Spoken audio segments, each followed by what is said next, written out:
I'm listening to my mom. Hey guys. Oh, Cicely and Casey, what's up? You two are having a conversation about um they'll never take.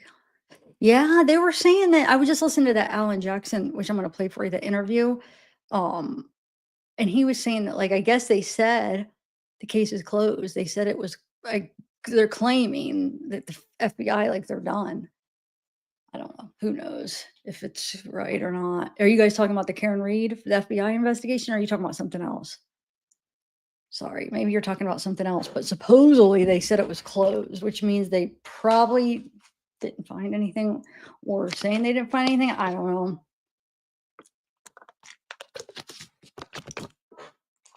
How awesome was that though, guys? I just got out of my appointment. The people at my appointment, they watch it too.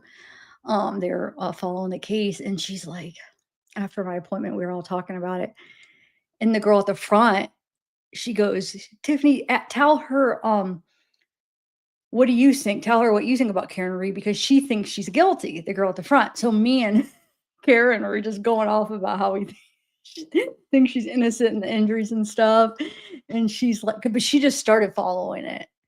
Now the other one, Karen, she's been following it from the first trial. So she's like, "Tell her, Tiffany." And then we were talking about it. And then finally, by the time I left, she was like, "I'm gonna have to look over the case again. Maybe I'm missing something." Like, yeah. But so after my appointment, they're like, "We see the verdict's in." We check. We're like, "Oh my God, verdict's in." Well, I had to go to the post office. So I had it like up, where the fan was spinning, and I had it up there as I'm driving. And thank God it was starting to come on. And I'm like, "Oh my God, I'm almost at the post office." I made it there and I just like parked at the post office. I was just going to go through and drop off my mail, but I parked because I'm like, I got to watch this.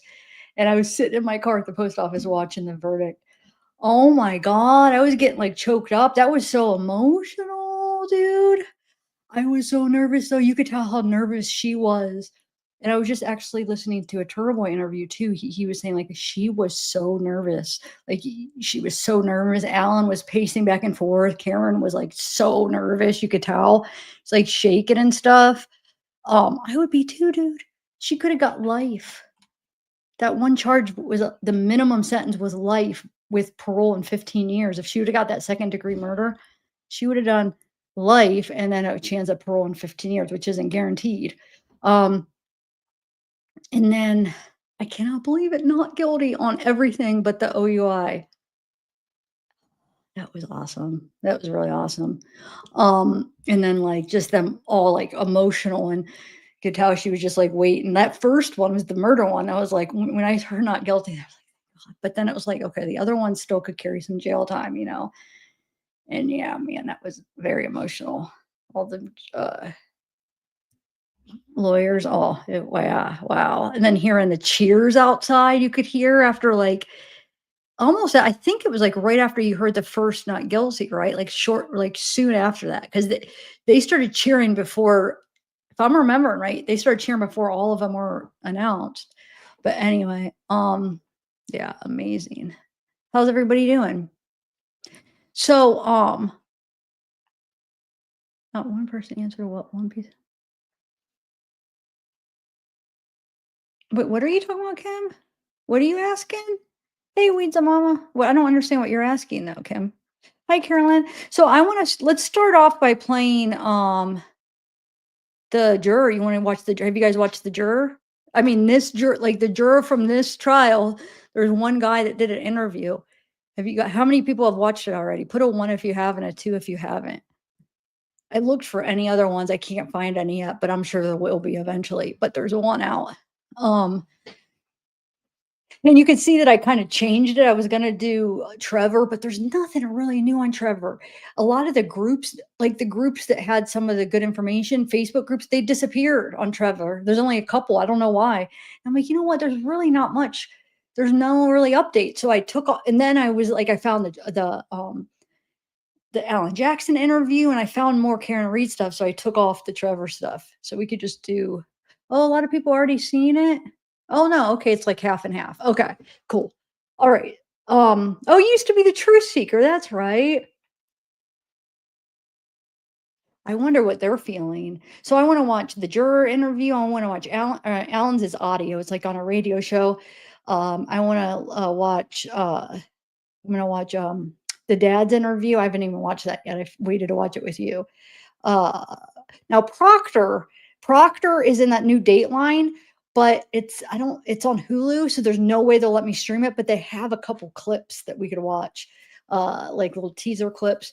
But the whole interview, it's on Hulu and Disney or something. They would definitely copyright me. They would probably take it down as I was watching it.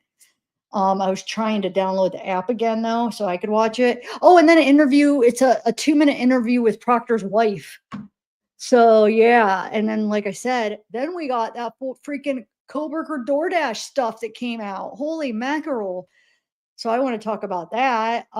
So yeah, so I'm gonna go over all the videos, and we'll do the Idaho stuff, and then I'll do like open panel if anyone wants to come up and talk about it, because I would be interested to have like more focused on Idaho for the discussion, because I'm just curious what you guys think about that new stuff that came out, or that new body cam. Well, it's not new body cam, but somebody just happened to find it. That body cam was up for 8 months. So that tells me that channel probably doesn't really even listen to all of it, because they had like gold right there. If they would have realized what they had, and actually, they probably just get a bunch of body cam and don't take the time to watch it thoroughly and just upload them. But if they would have realized what they had 8 months ago, they could have blew up their channel. They could have just put like Idaho DoorDash driver, dude. They would have blown up, but they didn't. They didn't realize they had it, which is crazy. Okay. What have we seen? Oh, I was asking if you saw the the juror interview. Okay, let me share my screen. We'll start. I was gonna do this video earlier, but the air conditioned people came, and he had to come in this room. So I'm like, dude, I don't want to put a time. I was gonna do like afternoon. I was like, between 1 and 5 was the time they gave me. I'll be there between 1 and 5. So I think if I put it in too early, and then or he's here and I don't know what he has to do. So yeah, he says that the air conditioning vent, supposedly it's disconnected somewhere. There's nothing blocking it. In order to fix it, he would have to tear out walls. So we're not going to get it fixed. So I'm going to have this portable air, which is off when I do lives because the sound, which kind of sucks. Because it's not worth tearing down your walls for. He said somebody must have disconnected it or something. Well, then I don't know. Anyway. All right, so let's watch, guys. We're going to start with the juror, like I said. So this is Karen Rean juror, like for this trial, the juror for this one, not like for the not guilty trial. All right, here we go.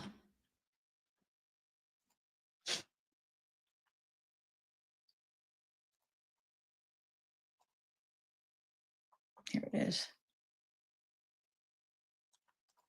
All right.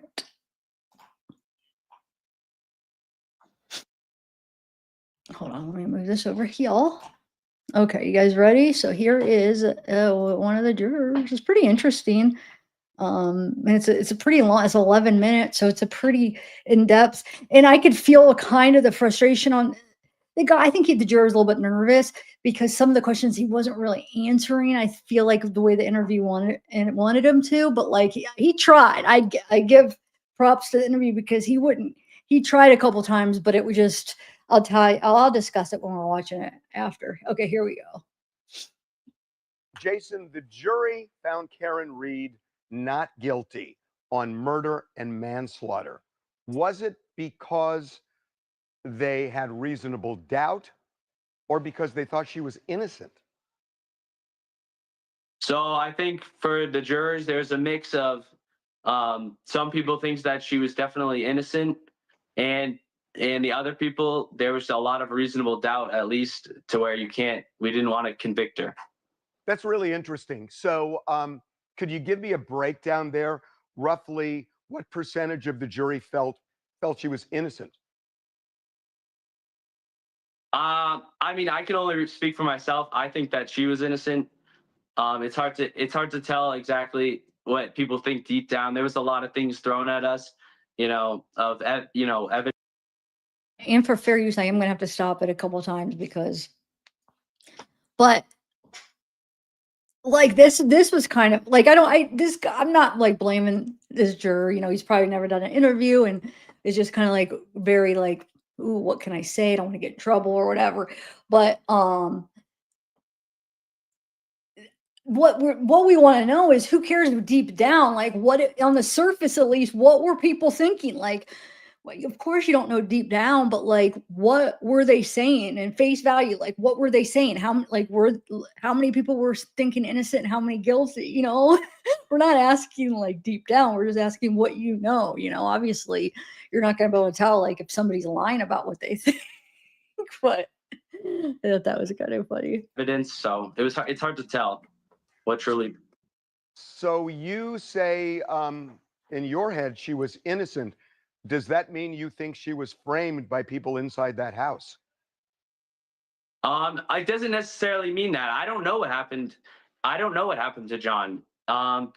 Really, I was only presented a limited scope of what happened at the night, and I could only base my opinion off of the evidence that was shown in the courtroom. So I don't really know if there was a cover-up or not. I know that's the big conspiracy about it, but I don't really know. All I know is that there was a lot of holes in the investigation.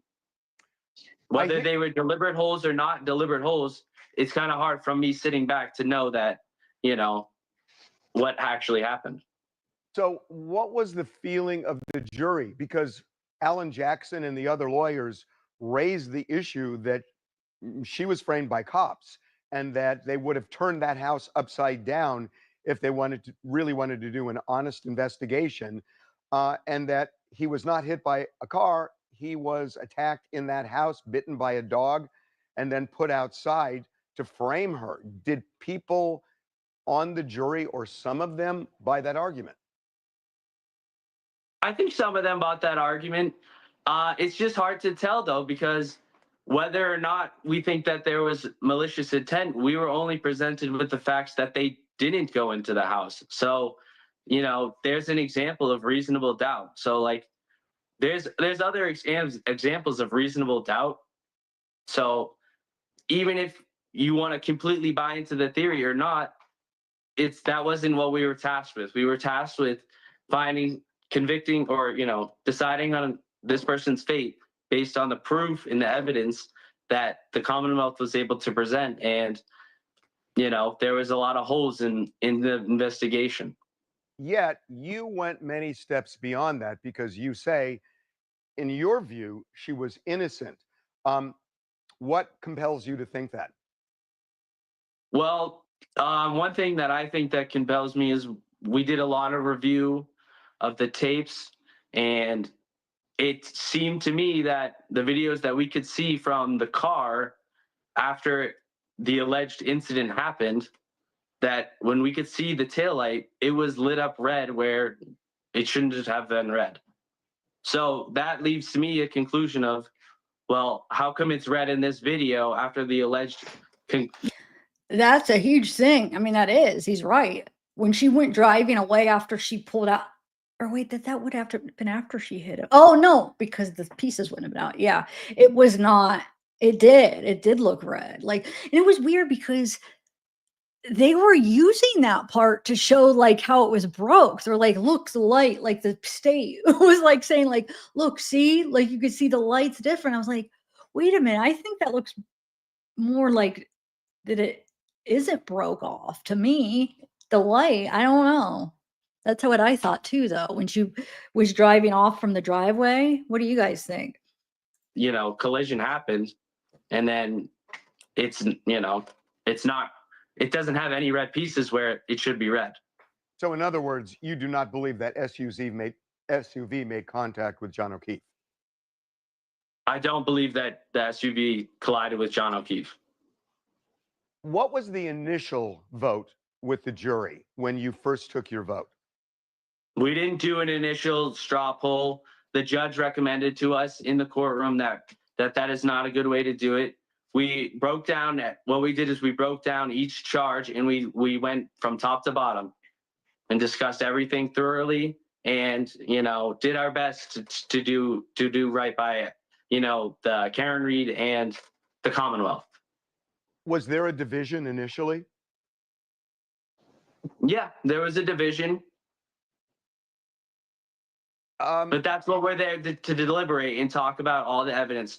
There was 2 months of us sitting there, them throwing all this information at us absorbing the information, going home, thinking about it, reviewing it in our heads, not, you know, and we finally, we get to the deliberations, and now we have an opportunity to discuss. Some people went into the deliberations and they were still unsure after two months, and that makes sense because there was a lot of things going on. There's a lot of information. How much can you weigh one thing or another thing over, you know? Yeah. What about jurors who felt initially she was guilty? Were there any of them? Yeah, there were a few jurors that think that had thought that initially when they went into the deliberations, that was their standpoint, and that's what we were there to do, to talk through all that and bring up every single piece of evidence. You know, is there an angle of reasonable doubt to where we're not really sure? Like, are you really sure? Are you 100%, or are you 99.9%? You know, if you're that 99%, you know, we can't convict you. I know. I would have loved to ask him what um what he thought of the fact that, like, did they catch on that it was a retrial? But I don't know. If he would say yes, would that make, like, trouble? Because no, I mean, obviously they could be smart and catch on as they're talking about things that, oh, this seems like this must be a retrial. So I mean, he would be allowed to say yeah, and it wouldn't be an issue, right? Like if he just caught some hints about a retrial. He does touch base a little bit about the lead Proctor not being there, but we don't really, it's just real short. I would have kind of like dug into that a little bit more. Like, how weird. I mean, were you guys like talking about, like, were you confused that he wasn't there? The lead investigator wasn't there? Like, What brought the ones who felt she was guilty over to the not guilty side? Was there anything in particular that seemed to resonate with them? You know, it's hard to tell from my position.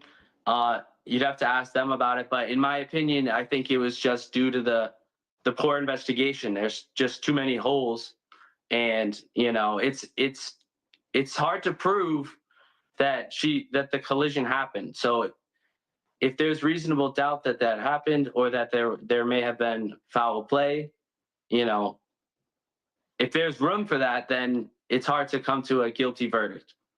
look at her hands shake, and I noticed that the first time watching. Did you see her hands shaking? Because she was probably so nervous waiting for the verdict. So now when it like finally came out, I mean, she was just, did you see it? Watch her hands shake when she's done hugging her. If there's room for that, then it's hard to come to a guilty verdict. Man. What happened when the jury initially said they had a verdict and then said, oops, no, we don't, and then 15 minutes later they said, oh, we do? What happened there? He doesn't really answer this very well. So that actually is kind of interesting. So the envelope, it was sealed and it's locked away. It'll never be looked at. But on everything on that initial slip was the same as the slip that was presented. But why did they pull it back? The pulling the back was for the OUI charge. There was driving under the influence, essentially, drunk driving. Yes, driving under the influence. Yeah. We in our deliberations, we had decided there was enough evidence and proof that she was driving under the influence. And So wait, I have a question, you guys. Do you think this is what he was saying? I think he was trying to answer it, but it didn't come out very clear. So do you think what he was trying to say is that originally they were going to go out there and say not guilty for the under the influence, but then after they said that they're ready, they were like, wait a minute. Like, then they decided in that quick second, like, wait, we're not sure about that. And then then they decided, yes, guilty. I don't know. It wasn't really clear. It was because of that charge. He said the big, like, oh, we're ready, but we're not. But he didn't say, like, did they originally think not guilty to guilty, guilty to not guilty, or did they just want to deliberate more on it? I don't know. He wasn't clear on it, but I feel like he thought he was answering the question. I've done that before where you're not really, like, the audience really doesn't understand what you're trying to say. So, how did the defense do? How did the lawyers do, in your view? Do you want me to rewind that part? Tell me what you guys think here about why do you think they called him back? The pulling the back was for the OUI charge. There was driving under the influence, essentially, drunk driving. Yes, driving under the influence.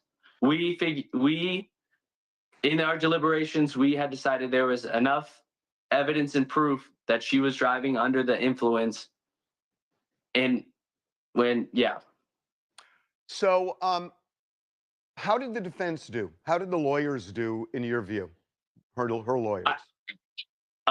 For her lawyers specifically, I think they all did. I think that all the lawyers on both sides did a really good job.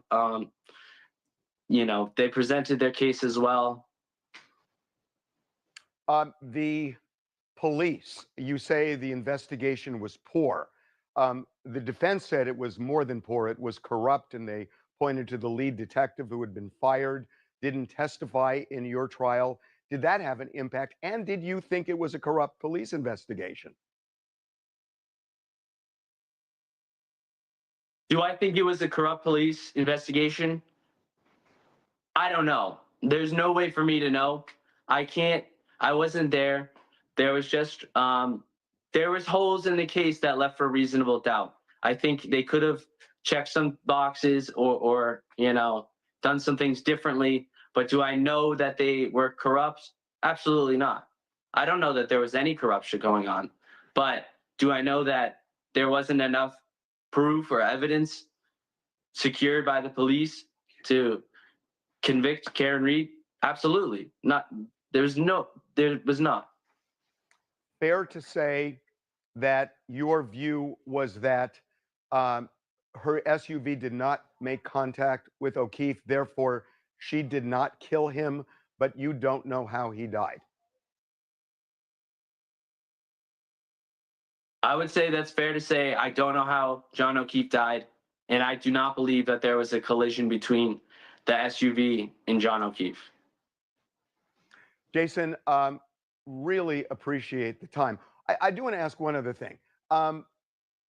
Did all of the hoopla around the case, the people outside, did it give you comfort in reaching a verdict like this, that you saw there was a community behind your point of view, or was it irrelevant? Honestly, that made the pressure a lot harder, and it did not give me comfort. It made it a lot harder to. I missed what the question was. Hold on, let me rewind it real quick. Honestly, Point of view, the people outside. Oh. Did it give you comfort in reaching a verdict like this, that you saw there was a community behind your point of view, or was it irrelevant? Honestly, that made the pressure a lot harder, and it did not give me comfort. It made it a lot harder to block out everything and come to a decision. Why did it make it harder? It made it harder because all of the eyes are on us. We were told we're the most important people in the courtroom, and they keep us away from the crowds of people in the front of the courthouse, but we do see them, and I don't think that having all those people swayed me to go either way. We were only tasked with looking at the evidence. We were 12 jurors. We had to back up how we felt in this for our decision, and we couldn't let any outside factors, her punishment. We couldn't factor any of that. We had to look at the evidence that was presented to us, absorb it, really understand it, and see if there's any reasonable doubt. And there was. Jason, thank you so much for spending. Yeah, I feel like he was scared to say about the corrupt because remember, he said he was one of those after the trial going into deliberations, he thought she was innocent. So come on. The whole defense was corruption. I mean, well, let me take that back. There was the evidence, there was like the injuries and stuff. So it was more than that. He's right. I mean, even if you don't believe in corruption, you could still think she was innocent. But I feel like he's a little bit scared to say that. The way when he first answered that, like, watch, tell me that that's like more like almost like he's, I don't want to say defensive, but almost just like, no, I mean, what, not defend or not corrupt, like the way he said it, which I don't blame him, man. If they really are that corrupt, I want to show you the question I'm talking about, how he For answered. the jurors, there's a mix of some Reasonable doubt. Jason, the slaughter. Hold Was on. it because they had reasonable doubt or because they thought she was innocent? So I think for the jurors, there's a mix of some people think that she was definitely innocent, and the other people, there was a lot of reasonable doubt, at least to where we didn't want to convict her. That's really interesting. So could you give me a breakdown there, roughly what? I mean, I can only speak for myself. I think that she was innocent. It's hard to tell exactly what people think deep down. There was a lot of things thrown at us, of evidence. So it's hard to tell what truly. So you say in your head she was innocent. Does that mean you think she was framed by people inside that house? It doesn't necessarily mean that. I don't know what happened. I don't know what happened to John. Really, I was only presented a limited. The way he answered that reminded me like a little kid that doesn't want to tell on his friend. Like, I don't know what happened. I don't know. No, I'm not even blaming him. I'm not making fun. I mean, I get why he'd be afraid, but that's why it's like, it reminds me of like a little kid not wanting to get his friend in trouble. Hence, somebody not wanting to freaking risk his life or getting in trouble. Well,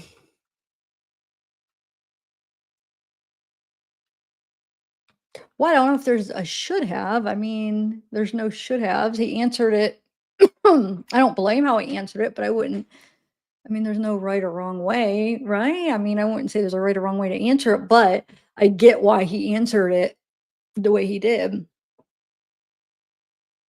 I get it. Like, even if he thought they were corrupt, I get why he didn't want to say it. That's all.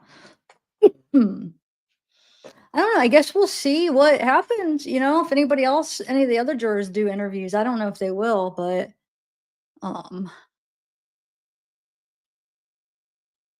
target the juror, Cicely.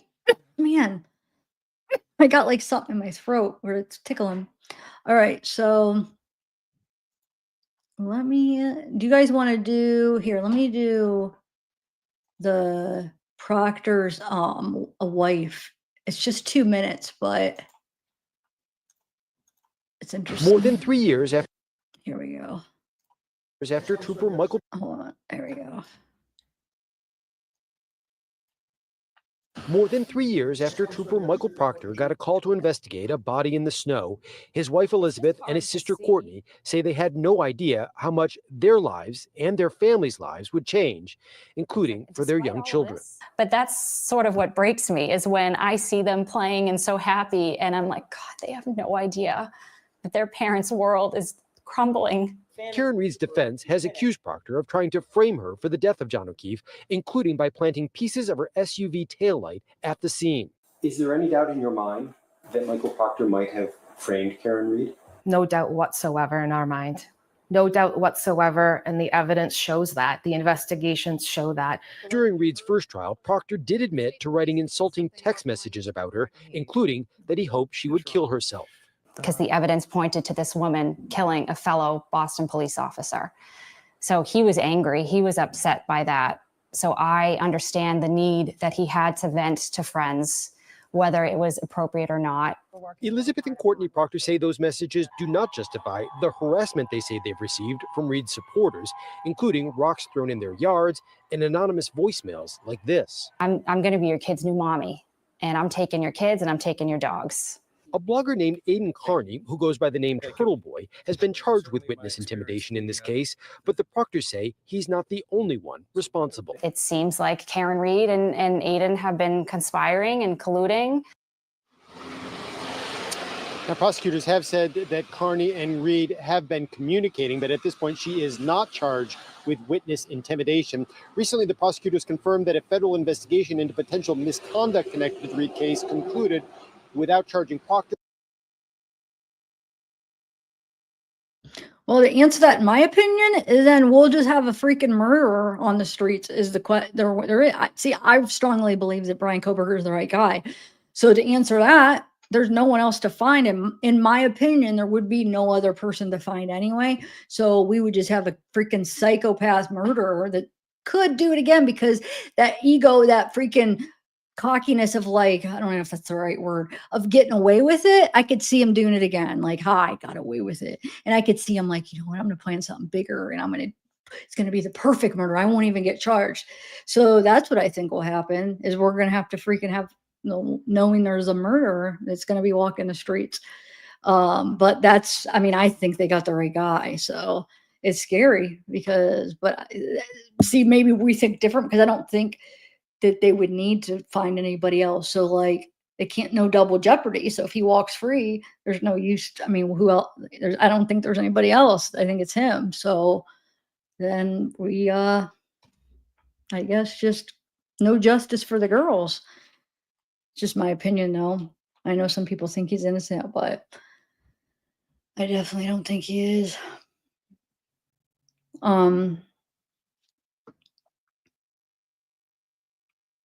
Yeah, that'll suck if he walks free. It really will.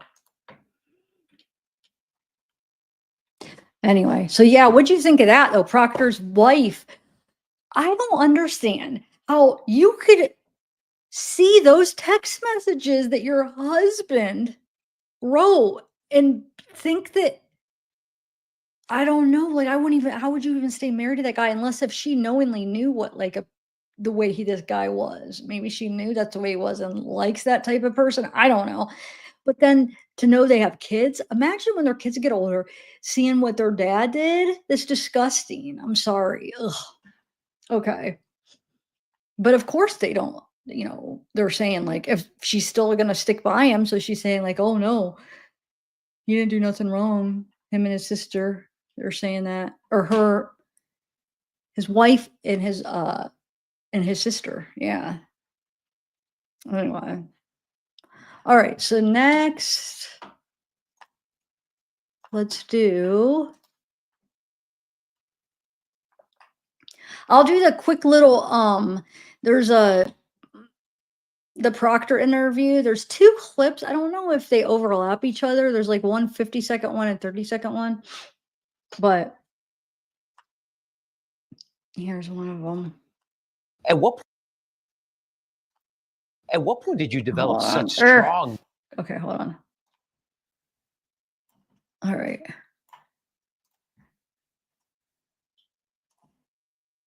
At what point did you develop such strong negative feelings about Karen Reed that you would say things like, hopefully she kills herself, or calling her the C word? Those feelings developed as the case went on. I mean, can you see how people might think, he was caught in this instance speaking about a suspect in this way. Maybe it's happened in other cases as well. I 100% understand why people would think that. But when you have, a fellow police officer around my age, 2 kids of his own, it generates an emotion. And I expressed those emotions in a negative way, which I shouldn't have. I shouldn't even, been texting my friends anything. They are what they are. They don't define me as a person. They're regrettable. Family of the past. And then At what point? now there's a 30-second one, but I think that might be Let's see if it overlaps or if it's actually a different one. Hold on. If it actually has another like extra 30 seconds of it. So if you guys want to watch the whole thing, you have to go on Hulu or what was the other one? Disney, they said it was on or something. And in the description. Okay, so here's the 30-second one.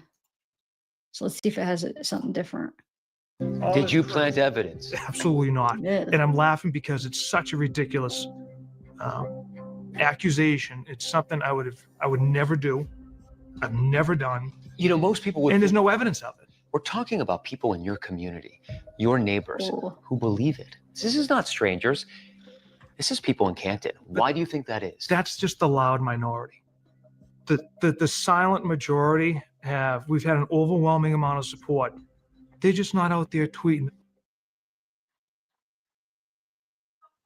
Karen Reed. We might watch this. Oh, that's the other one. There is a. Oh, I don't know yet. We'll watch it. Okay, so now let's play. Yeah, I agree, Michelle. Or not, I agree. I wondered the same. Sorry, I wonder the same thing. Who should be upset? Oh, yeah, I know. He's like, all right. So, do you guys want to listen to the Alan Jackson interview now? It's on this show called The Howie Carr Show. It's just audio, so let's listen. To the Howie Carr Show, 844-500-4242. Just about 23 hours ago, Karen Reed was acquitted of all the major charges, found not guilty of murder, not guilty of manslaughter, etc.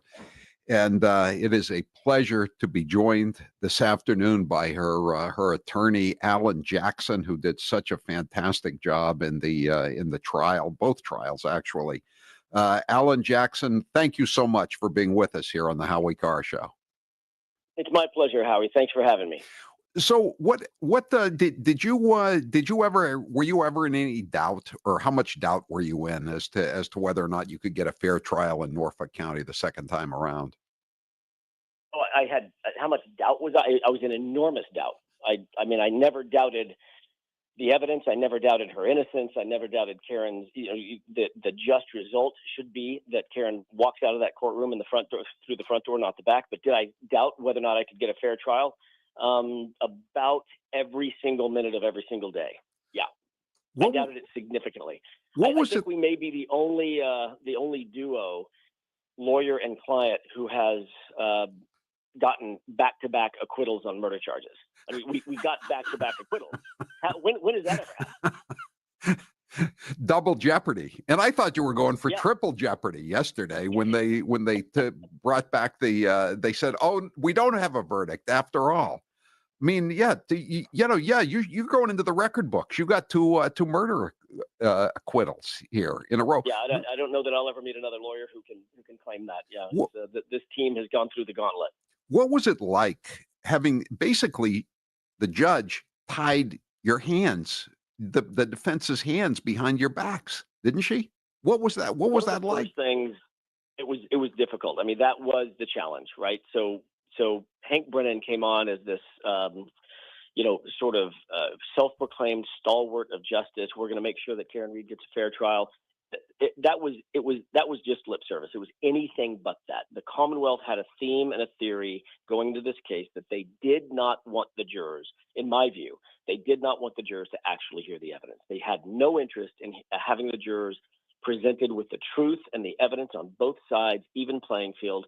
Everything they did strategically was to try to hide evidence, try to hide witnesses, try to hide experts from the jurors. They filed motion after motion after motion. And well, that's one thing. I mean, I can handle a prosecutor. I can beat most prosecutors with my hands tied behind my back. I know evidence very, very, very well. The problem is when the judge is on the Commonwealth side and tends to lean toward the Commonwealth, that makes life very difficult. And I've got example after example after example of the Judge Cannoni making very bizarre rulings that just did benefit the Commonwealth over the defense, and they're myriad.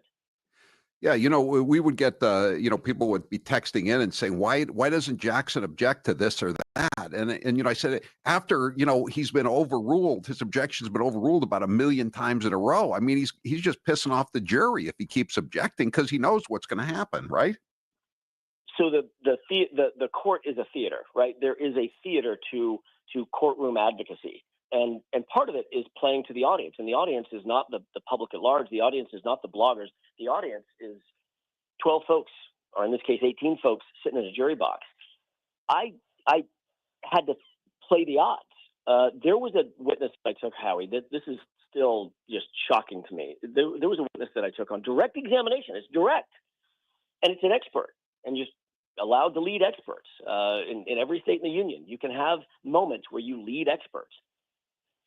Every question I asked was objected to by Hank Brennan, and 100% of his objections were sustained. I've never seen that in 30 years of practice. Literally, I think it was 49 objections and 49 sustained objections by Hank Brennan and the judge. Talk about trying to keep the information from the jurors. It's not like I was abusing my position trying to get information in that was not relevant.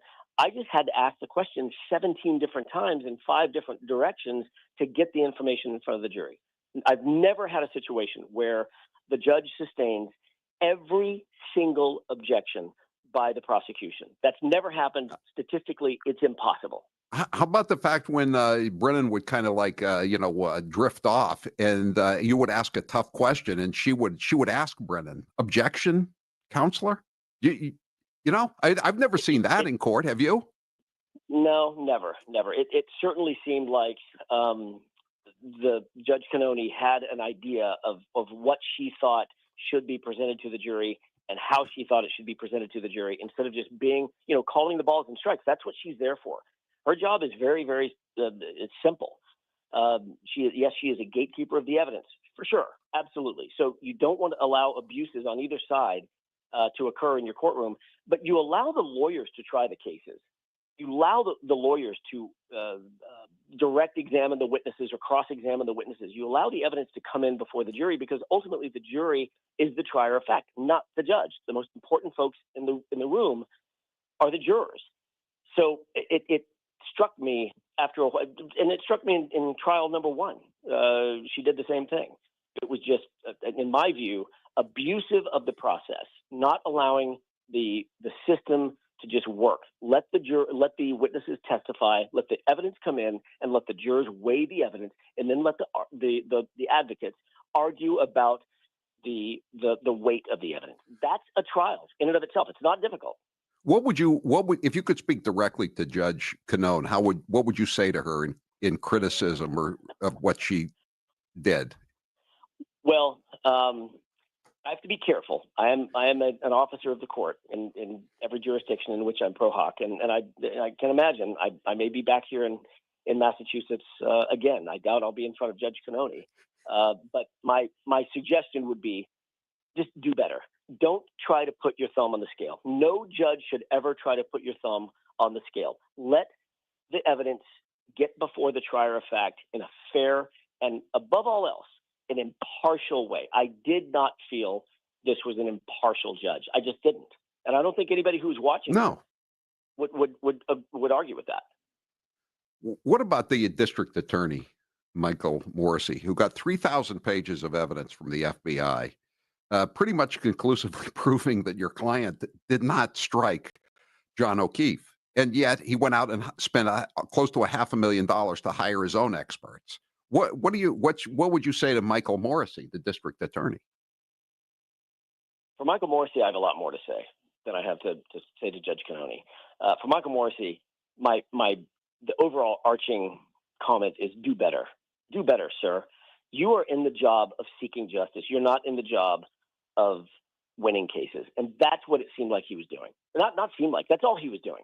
And that's what Hank Brennan was doing. And that's what Laura McLaughlin was doing, who was writing all the papers, the abusive process, trying to keep all of our witnesses out of the courtroom. Literally, they spent hundreds and hundreds of hours filing motions, trying to keep our witnesses away from the jurors. Ultimately, we were able to overcome it, but it was not easy, Howie. I got to tell you, this is one of the most challenging. This is the most challenging case I've ever tried in my life, and we didn't win because of the process. We won despite the process that was put in place in that Dedham courtroom. It was a travesty, in my view, an absolute travesty. What was the worst thing that they kept out? The butt dials, the FBI, the solicitation FBI. of a bribe? You just hit the nail right on the head. The FBI. How can you possibly defraud a jury by saying, okay, defense, you're not allowed to mention the fact that ARCA was hired by an independent agency, the FBI and the Department of Justice, the DOJ, and at the same time allow the prosecution to get up and cross-examine the very witnesses that were hired by the FBI and call them your employers. Are you kidding? That was not a mistake. Hank Brennan did that absolutely on purpose, and he did it because he knew he was going to get a very favorable call by the judge. We objected over and over. We said he opened the door. This is perpetrating a fraud on the jury. This was not their employer. Nowhere close to being their employer. These witnesses' employer is ARCA. Yet when we went to sidebar, nope, you can't mention the FBI. And the Commonwealth was still able to perpetrate this just abject fraud on the jury. Now, thank God the jurors were smart enough that they did not allow that to affect their ultimate judgment. But that's the kind of abuse that should not ever happen in an American courtroom. Did you think that Brennan was going to seek jail time for the drunk driving? No, I didn't. I told Karen going into the verdict watch, if you will, I sort of have the sound of the Jeopardy theme in my head when I go into verdict watch. It's brutal. It's friggin' brutal. But no, I told her over and over, look, there is a very good possibility that there's going to be an OUI conviction. Very good possibility. And that was in some respects, that was by design, and I can explain that at a later time. But there was, in my view, no way that Judge Cannoni could actually impose some sort of draconian jail time. Nobody gets jail time in Massachusetts for first-time DUI with perfect driving record. And that's exactly how Karen came to, she's not allowed under Massachusetts statute. She is not allowed to consider acquitted charges. And I knew in my heart of hearts, we were going to acquit her of everything having to do with striking John O'Keefe with an SUV. It just didn't happen. And there was no way they could prove it happened. So she was going to be standing before the judge with a very clean record, first-time DUI, with no real information, true information about her BAC at the time of the driving. So I was not concerned that she was going to go to jail. Karen was very concerned, obviously. Anybody who's in that position thinks the guillotine is hanging over their head. Obviously, she's concerned, but I wasn't. And good for Hank for not seeking it, and good for Judge Cannoni for not making it an issue of it. She was given the lowest level program that everybody gets for a first-time DUI, and that's exactly what should have happened. Is the FBI going to get involved in this, do you think? I wish they would. I thought it was sort of a sad day for the justice system when it was announced in court that, and Mr. Brennan took great pleasure in announcing in court that the FBI investigation was quote unquote closed. I've never heard of that, Howie. In part, and keep in mind, I don't know if your listeners know it, but I was a prosecutor for 18 years before I ever represented a defendant, and I did it at some of the highest levels. I've never heard of an investigative agency announcing to the targets the investigation is closed. That has never happened. So I still have questions about that, but it is what it is. Mr. Brennan announced it in court. I took him at his word. It was to me, it was a punt on the part of the FBI. I think there's plenty of information for them, plenty of evidence for them to investigate, and I think they should. And I think that if they're doing their job, they should look real close into the culture of the Massachusetts State Police, a culture that can foster somebody as dangerous as Michael Proctor and his A cancer. I remember that's a Cancer, memorable absolutely. line in your opening statement. I remember that. Yeah, Well, I want to I'm play you relentless. one cut before I let you go here from Michael Proctor. What did you make of that? Have you watched that yet? I haven't. I couldn't. I was in a celebratory mood yesterday, so I couldn't bring myself to watch Michael Proctor do anything. I suppose I'll have to do it now. Now you've shamed me into it. I gotta watch it. I got to play you one cut though. I will. I got to play you one cut as he goes over his investigative chops here. Cut 9. Sure. Is there any part of the actual investigation that you would do over? Because it's blowing up into this crazy so-called conspiracy, maybe I could have avoided it by, looking at other people's cars just to say we did it. There's some witnesses maybe we could have interviewed a little sooner, but overall, myself and every detective in that office worked this case like we always do. So I wouldn't change anything. Nothing. No. We work this case just like we always do. Alan Jackson. That is the scariest phrase I think I've ever heard from a detective. Given what we now know about how this case was investigated and not investigated, for him to literally say on national TV, nah, not so much. I would work this case just the same way I'd work every other case, just like I do every other case. Every other defendant, every other defense attorney who has represented a defendant in which Michael Proctor has touched a piece of evidence should be clamoring for some sort of habeas corpus, some sort of retrial, some sort of redo, if you will, in Massachusetts. He is a disaster in terms of an investigator, an absolute abject disaster. For him to say, maybe I should have looked at another car, maybe I should have interviewed a couple of witnesses. Are you kidding? He acts like it's an afterthought. That is your job, sir. Do your job. Do your duty. You're supposed to be an objective finder of fact, and then present those facts to a prosecutor who then presents those facts to a jury. None of that happened. None of what I just described happened. And that is day one in law school. That's day one. You learn that. How's Karen Reed doing right now? Phenomenal. She is the toughest woman I know. She has a steel spine. She's got no quit. She's never given up. I think, we're all in a position right now. We've lived in the pressure cooker of the last 3 years of this onerous, draconian system that's tried to break her and beat her down. And we've all sort of been through it. Nobody as much as she has. And I think she's just processing what it feels like to be, a truly free woman. She's buoyed by the tens of thousands, millions of supporters who have raised their voices in defense of her. And that's where she gives the credit.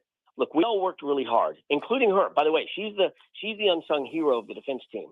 She's as good a lawyer as I've ever seen. And I've seen some damn good lawyers. She's as good as I've ever seen strategically, attention to detail, finding the evidence, finding the details, and exploiting those details and exploring those details in a courtroom.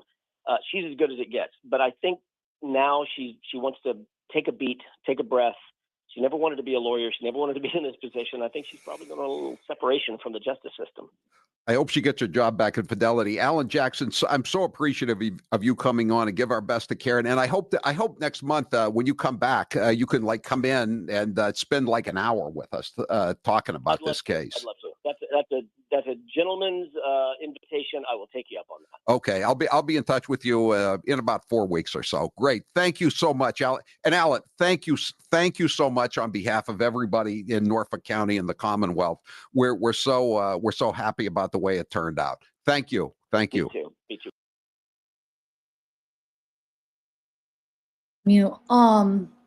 Actually, let me just take that off for 1 second.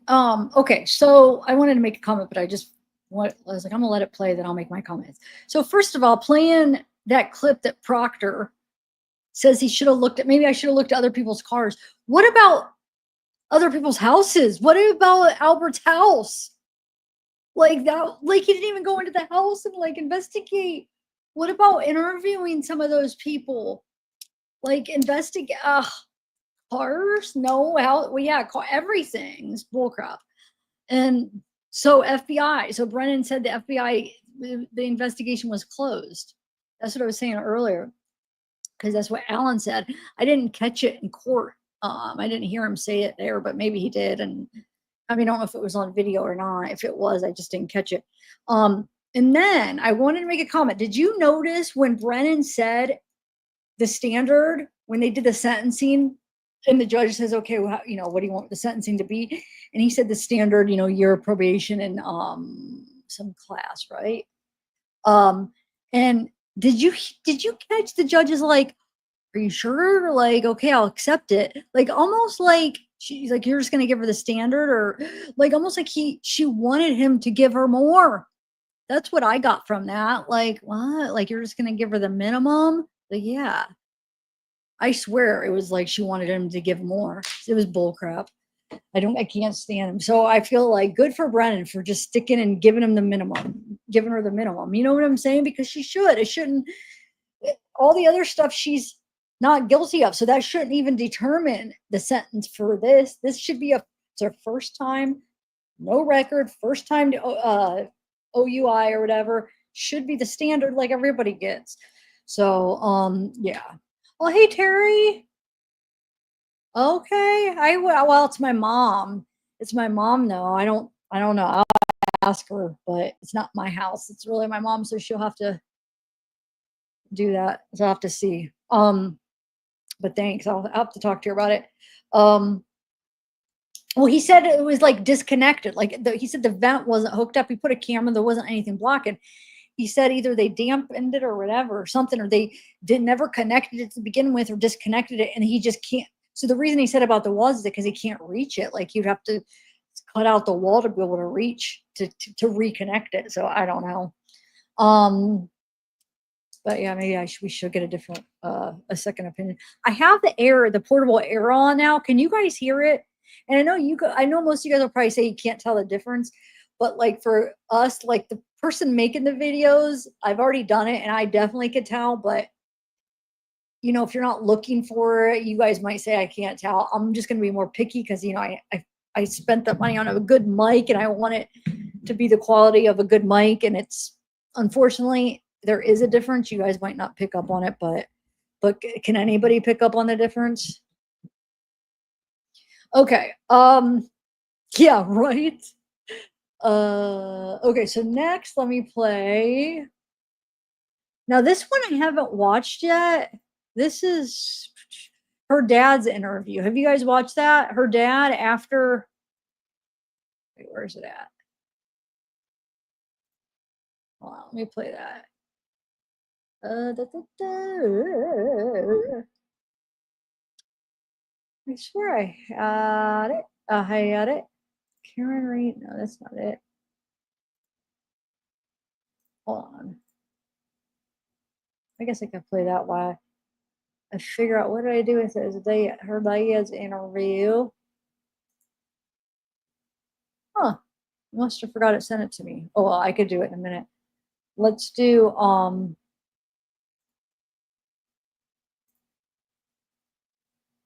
I'll do this quick little Turtle Boy interview while I'm sending myself the other one. Here. All right. So must have forgot to send myself that other one. Okay. So here's this interview. you've been very involved in this trial. To see the verdict. Oh, I don't have that up all the way. Shoot. It was emotional, man. It was just, it's something I've been dreaming about for a long time. And to actually live it, it hasn't set in yet what happened. It was just, I've been mentally preparing for this day for a long time, both the worst and the best. And I'm so happy that it was the best. And how would you characterize what you've done for this trial? I'd like to think I've shined a spotlight on it, you know, with my journalism and my activism. I've exposed several lies that the district attorney has, you know, put out there. And like, for instance, speaking with Lucky Loughran, who is a major witness for the defense in this case, I interviewed him before the state police did. I found him. I found the plow driver who didn't see a body at 2:30 when he went by, who saw a Ford Edge. I found him when the state police couldn't. And 2 days later, they responded to my article by interviewing him themselves because they had no choice. So I like to think that, you know, I put a spotlight on it. I made it sure that made it so that they couldn't hide what they were doing. Now, in a lot of cases, a lot of high-profile cases, we haven't seen the social media outreach that we saw in this case. Do you feel that you're responsible in some way for the verdict today? I think I had a little to do with the social media aspect of it. I don't know about the verdict because these are 12 impartial jurors who made this decision. But I'd like to think that some of the evidence that was presented to them in court was a result of my journalism and my influence and my activism online. And so in that regard, and just spreading the word about it, man. Like I've been doing standouts. We put up billboards all over Norfolk County for Free Karen Reed.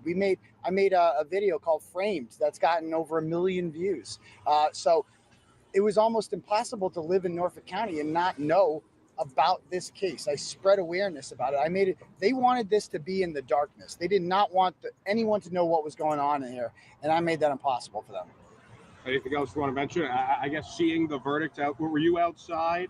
I was inside. I was in the courtroom. In there. What was it like inside the courtroom? The most emotional experience I've ever been a part of. It was like an emotional roller coaster. Just seeing Karen Reed and her team in there, how nervous they were. Alan Jackson pacing around like I've never seen him before. Like unknown, not knowing what was about to happen. It was crazy. And to finally hear not guilty, was just you realize, oh my God, it's over. Karen Reed is free. It's finally over. Well, now there's the question, though. Who killed John O'Keefe? I know who killed John O'Keefe. The people inside Bryan Albert's house did. I don't know who exactly delivered the fatal blow, but Bryan Albert was in there. Colin Albert was in there. Brian Higgins was in there, and the dog was in there. And quite frankly, every single person inside that house who has remained silent is just as guilty as the people who delivered the fatal blows to John. They did it. Anything else worth mentioning? Nope. I think we're good. Thank you very much. All right, so you Realize I have a remote. I could just when I'm going to talk, I could turn it off, and I wonder if that would be would it be too much on the unit? And then when I play a video, I could pop it back on. I might do that actually, because no, there is a difference. Some people just they're not as sensitive to the hearing, and that is like a good description. It's almost like this vibration, that's a really good description of, because sometimes it's hard to describe the sound of it. It's very subtle, but I noticed it. Some people, you probably noticed it. Obviously you noticed it. Okay. So it takes down the quality of this mic sound. Seriously, it doesn't make it as clear as crystal clear. It has that. Okay. Let's watch this right here.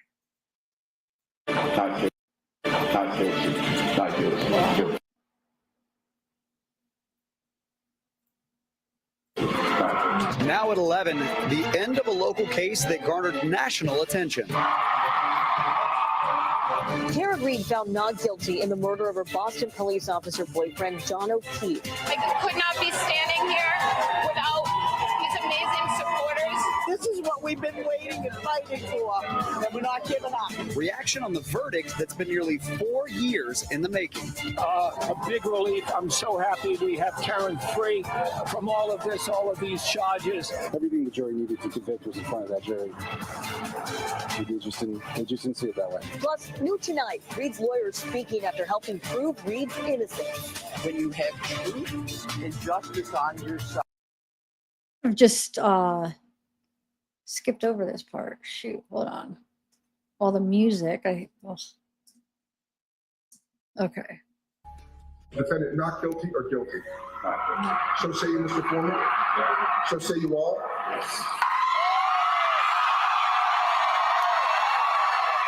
The Karen Reed murder trial saga has come to an end. This was the reaction outside that courtroom as Reed was acquitted in the death of her boyfriend, Boston police officer John O'Keefe, in 2022. The jury finding her not guilty on all of the major charges she was facing, including second-degree murder. The jury did, however, find her guilty of OUI.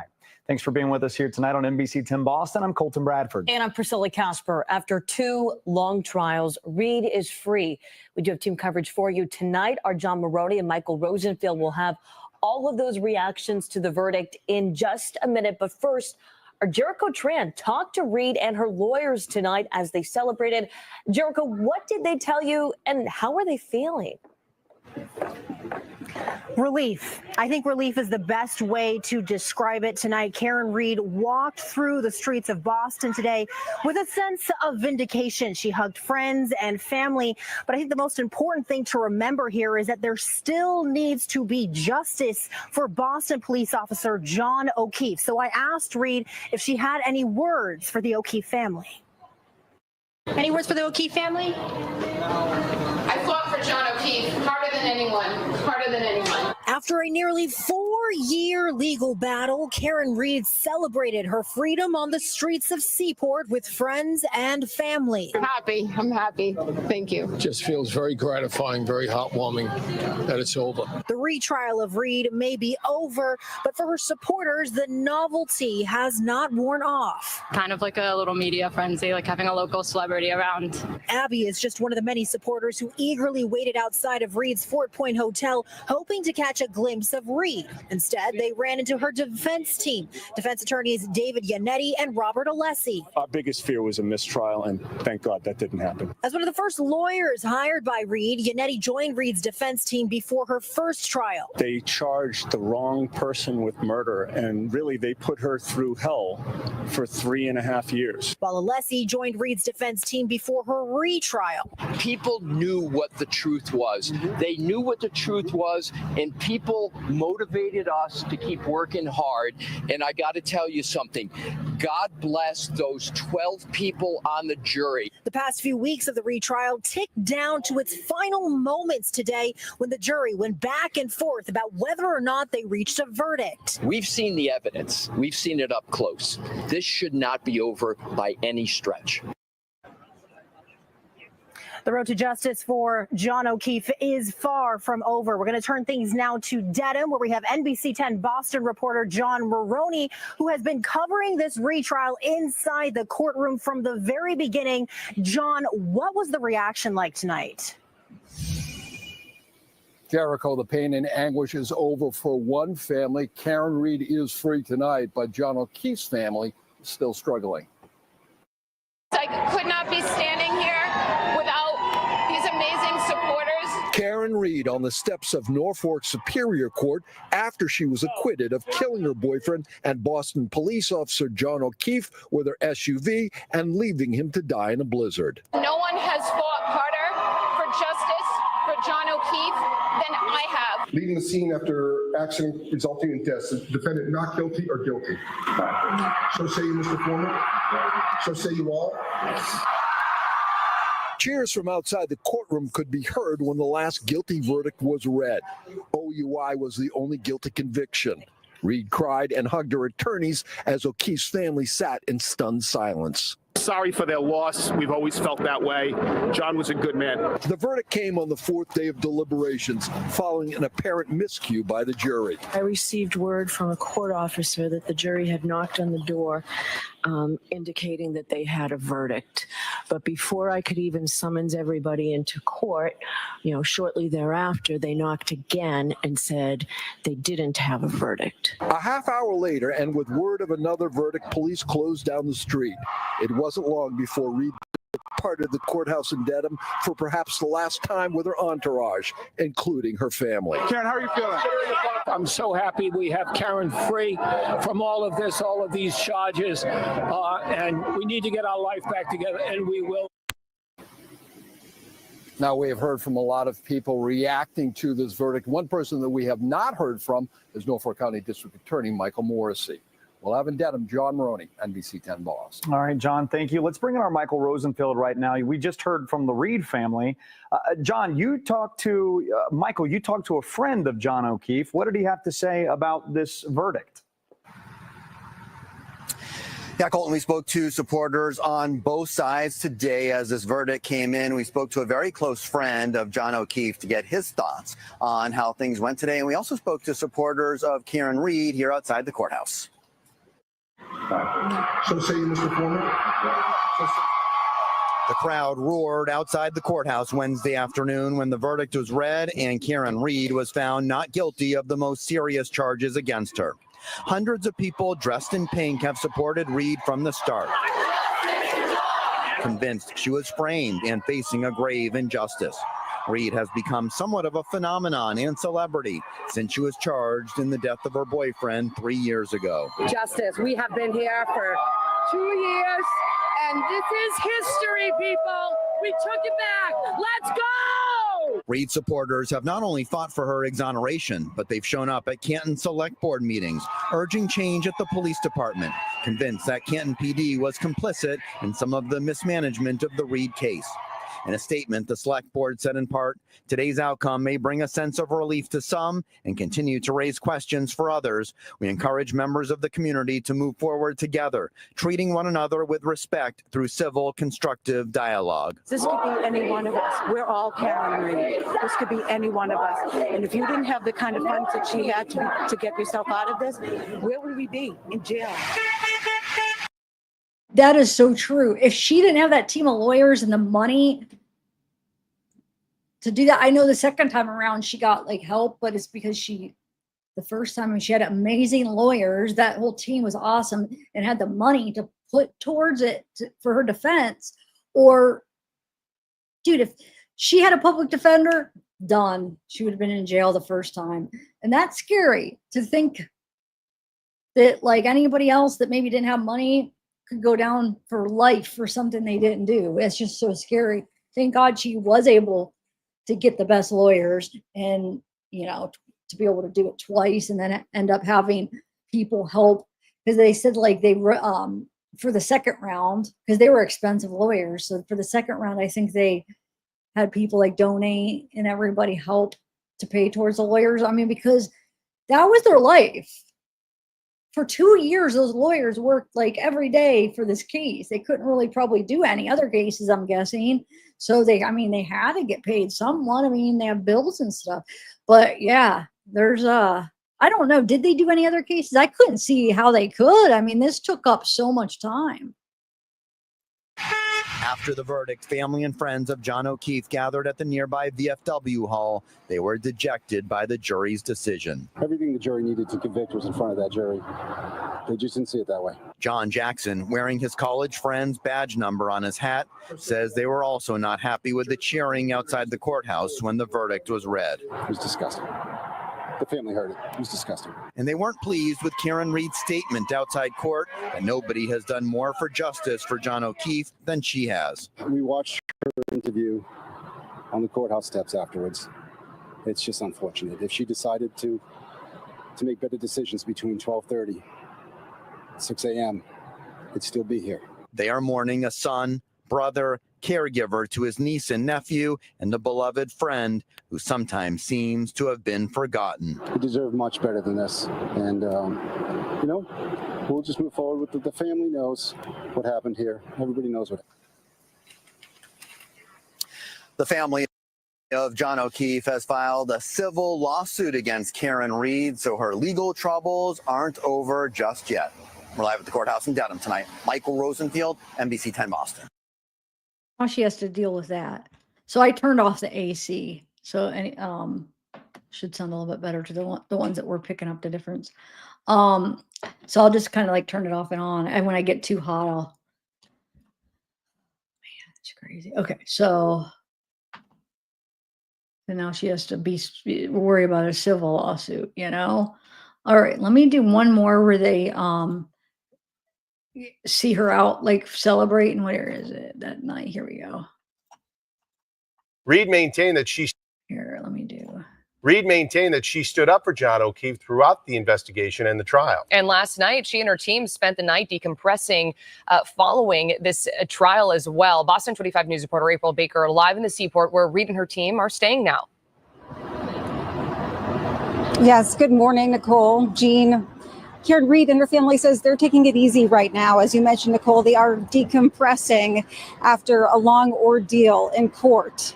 And we were there as they were walking into dinner last night. That's one of the ways that they are celebrating this milestone occasion. Our cameras were rolling as they headed into Mastro's. Just a few hours earlier, she had been waiting to learn her fate at Norfolk County Superior Court. Reed and her family addressed reporters before they went inside the restaurant. I fought for John O'Keefe harder than anyone, harder than anyone. Right now, we're still numb. We're numb. We're numb. We're happy. We're numb. We're celebrating. We're getting together as a family in here, and it's another couple of weeks decompress. Reed's attorneys say they're happy with the verdict, but the story isn't over yet. They believe there's still evidence that would implicate someone else for John O'Keefe's death. Again, Karen Reed waking up in Boston Seaport this morning. Of course, we will follow any new information that comes to us. For now, we are live in Boston. I'm April Baker. Okay. Okay. So then we will do. I did the Ally Jackson interview. Let's do this. This is her cousin, I guess. A relative.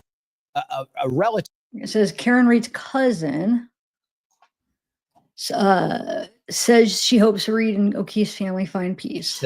Of Karen Reed. Yeah, David, this is Kelly Reed. She's a cousin of Karen Reed, technically of Karen's father, as we discussed. But just how are you feeling? How's your family feeling today? Overwhelmed. I don't think any of it's sunk in yet, but we are happy for Karen, and I'm especially happy for Bill and Janet and Nathan and Liz, and not having to come back here anymore, not having that worry about what would happen to her or what her future held, and the relief on Bill's face and Karen's face, and I want for her now whatever she wants for herself, whatever will make her happy in the days and years to come. I hope she gets all of that in spades. Mr. Reed had said to us often, he in his words should be on the back nine by now, retirement, enjoying life. What stress have you seen this put on this family?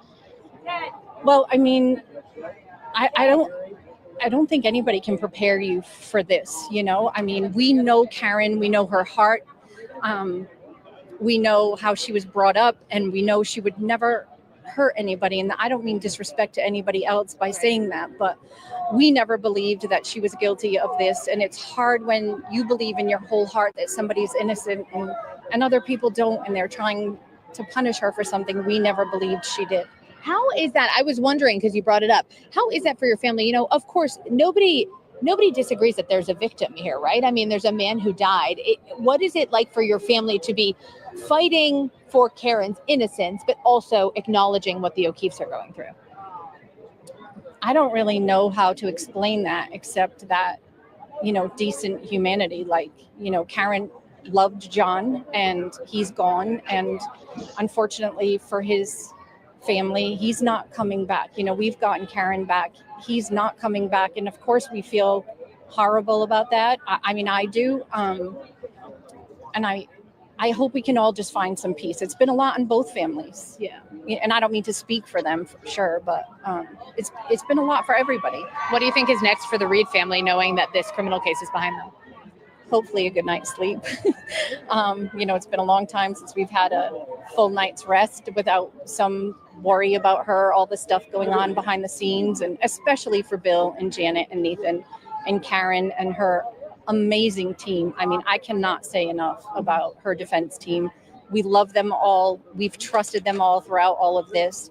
And Karen was as much of a part of that defense as any one of the attorneys. It was her life. And she was involved completely. She really was. And a lot of people speculate, like, would she want to go into law or anything like that? Would she?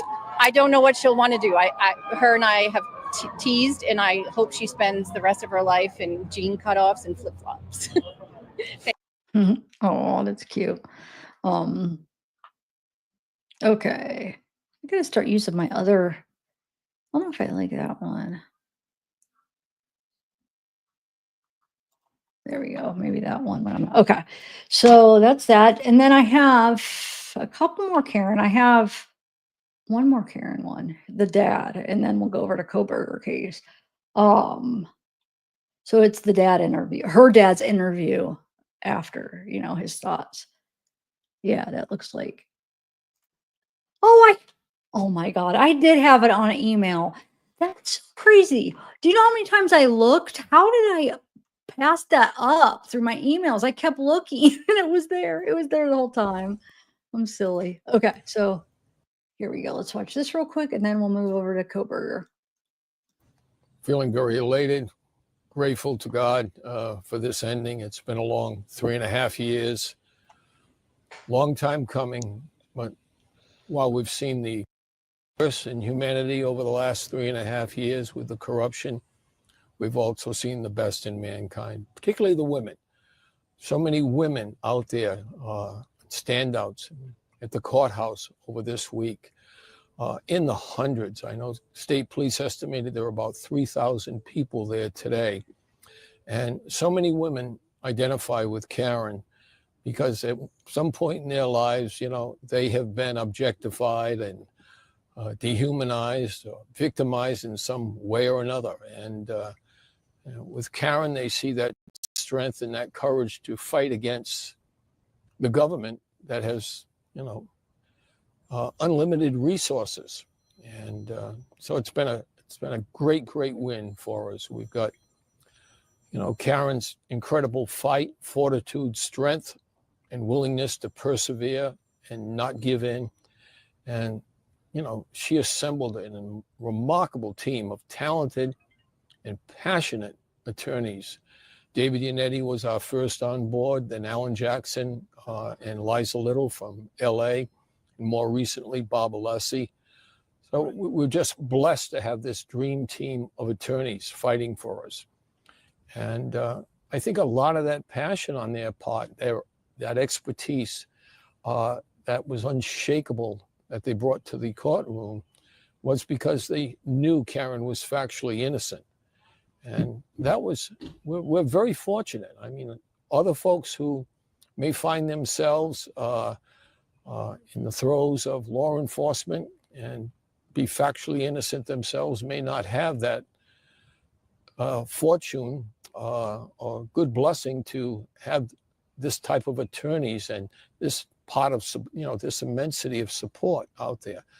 Again, just the people who have turned out in support for us is just very gratifying and heartwarming. And at a time in my life over the last 3 years, I've lost a lot of respect for what goes on in some of these communities. So I'll leave it at that. How has it been?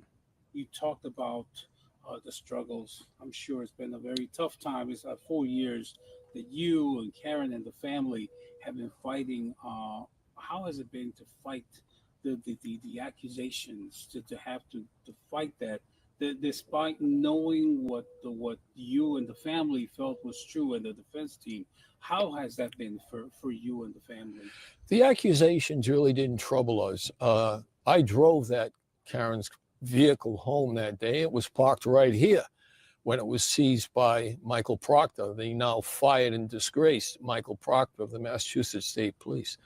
I know the condition of that taillight, and I know that the injuries to John O'Keefe, including those dog bites, were not the result of Karen Reed's vehicle backing into him. I drove it home in that snowstorm.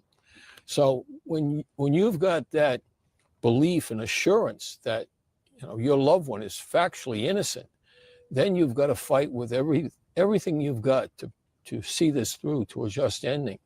And there have been times it's very, very difficult because law enforcement and the government has unlimited resources through their ability to tax people.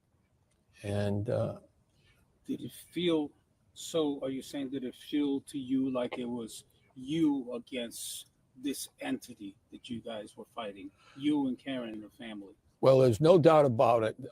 You know, the law enforcement has power, and it's difficult to put down that power.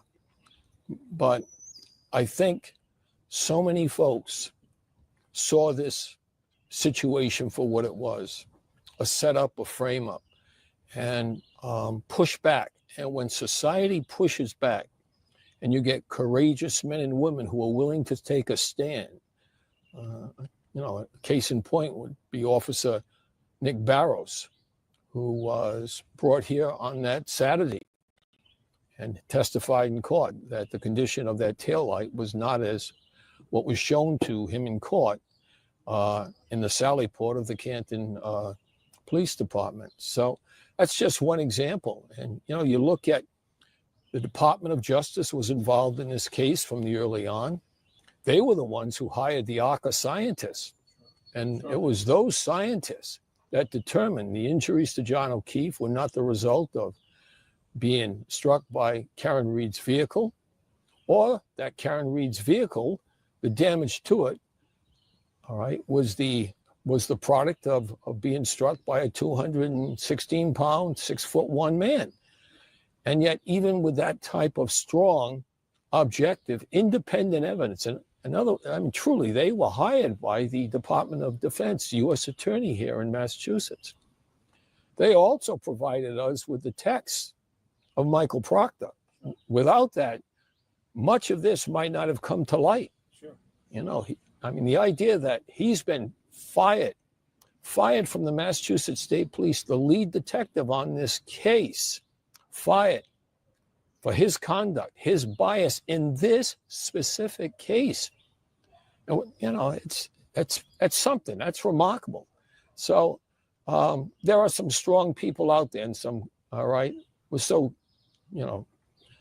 grateful to them all. Prayers, all right, from so many. What, in all these 4 years that you've been going through this ordeal, what has held your family together? Where has found? Obviously, Karen has had you as support, but how has the family come together? How hard has it been for the family? Well, we're very mindful of our finite presence here on this earth. So, we are churchgoers, we're Roman Catholics, we're believers in Jesus Christ, his mother, and we are dedicated followers of the church, and we pray daily. And if you don't have that, there's something, that is very difficult then to come to grips with things. So we just continued to believe that God Almighty would see us through this. And he has, as you can see. This is a very glorious day for us in this family. Overall, I know I spoke to your wife, Karen. How are you all feeling today after? Elated. For the last 3+ years, I've been in this house knowing the unlimited reach of the government. And always you hear a door shut, right? You hear a horn. You go to your window because you never know, all right, the next step they're apt to take. And so there's relief. It's finality to it all. And I thank so many hundreds of thousands of people who have come and said prayers for us, sent us texts, letters, flowers. Just so gratified. Again, I've seen the worst in mankind over the last 3.5 years, but I've seen the best in humanity. Yes, absolutely. I'm sure.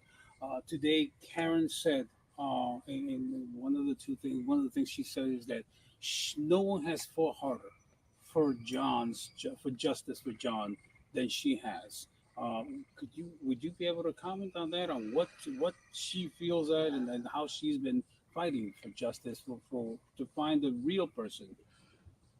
Well, it's certainly not the task of this family, nor for Karen. For the idea that Karen fought back against these charges and fought vehemently and strongly, and we went into debt. She sold her house. She lost 2 jobs, Fidelity and at Bentley University, where she was an adjunct.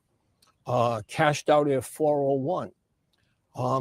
She fought to liberate herself, to free herself, and in so doing, freeing herself, essentially cast a light on, well, what happened then if it's not her? Don't forget, she's now been freed, all right?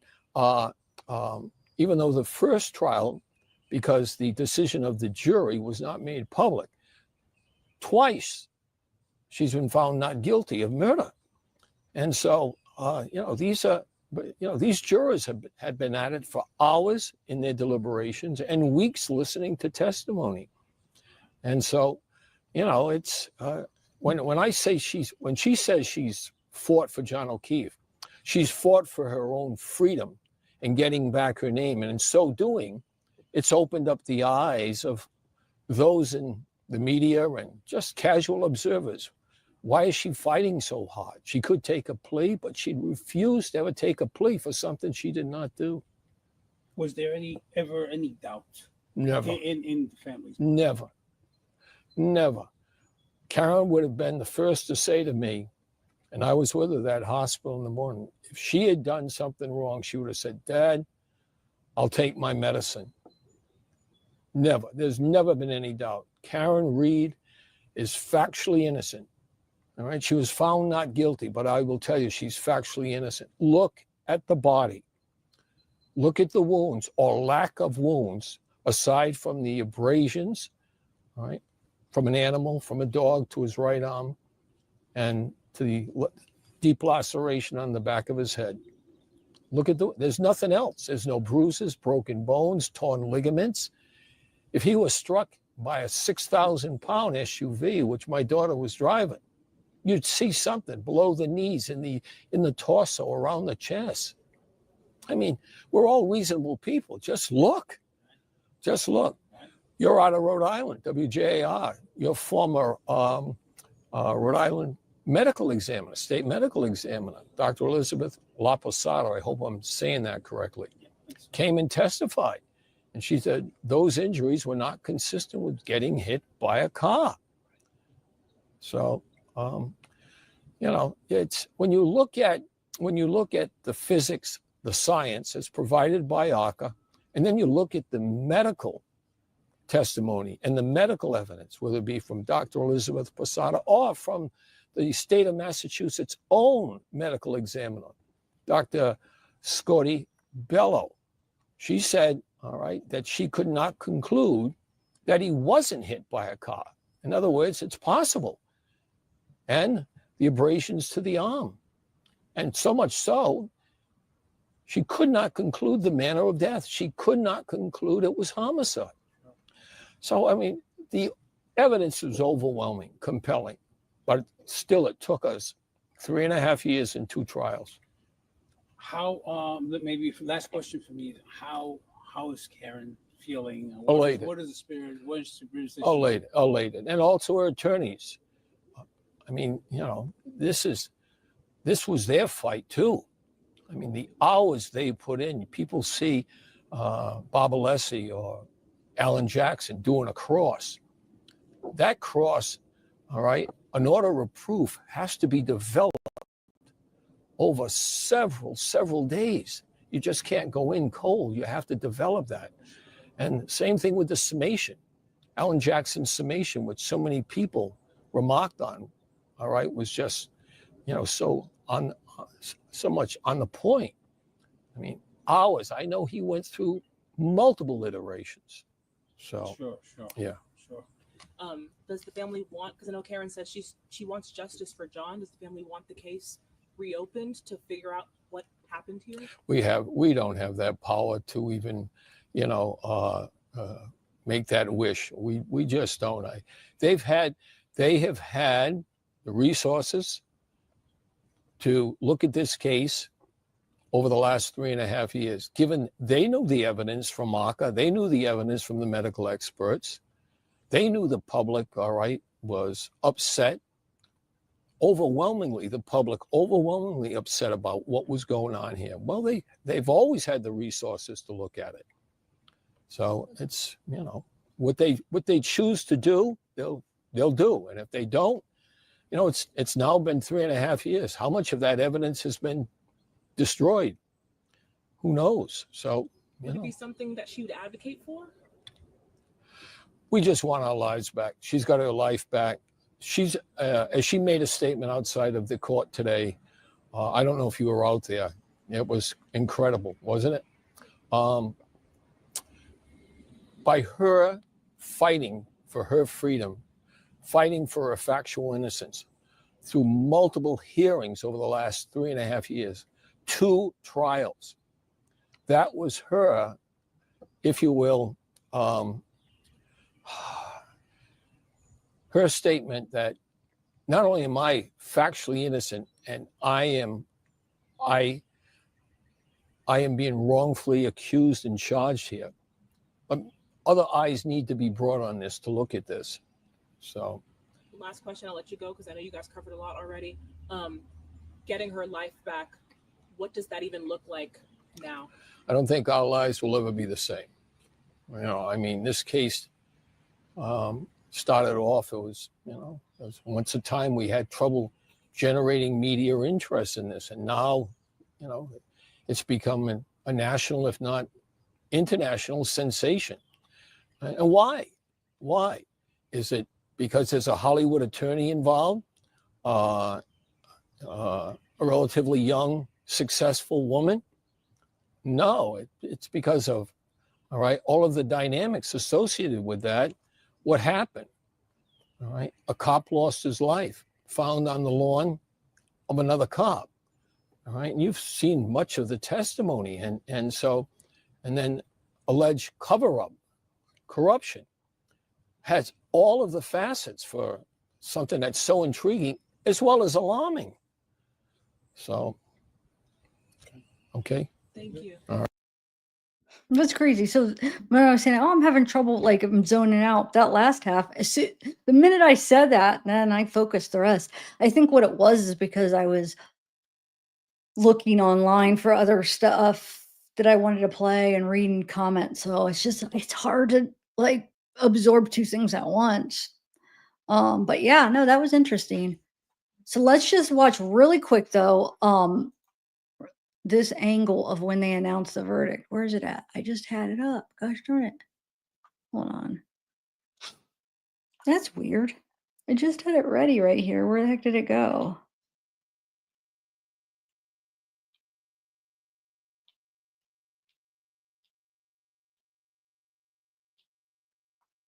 Dude.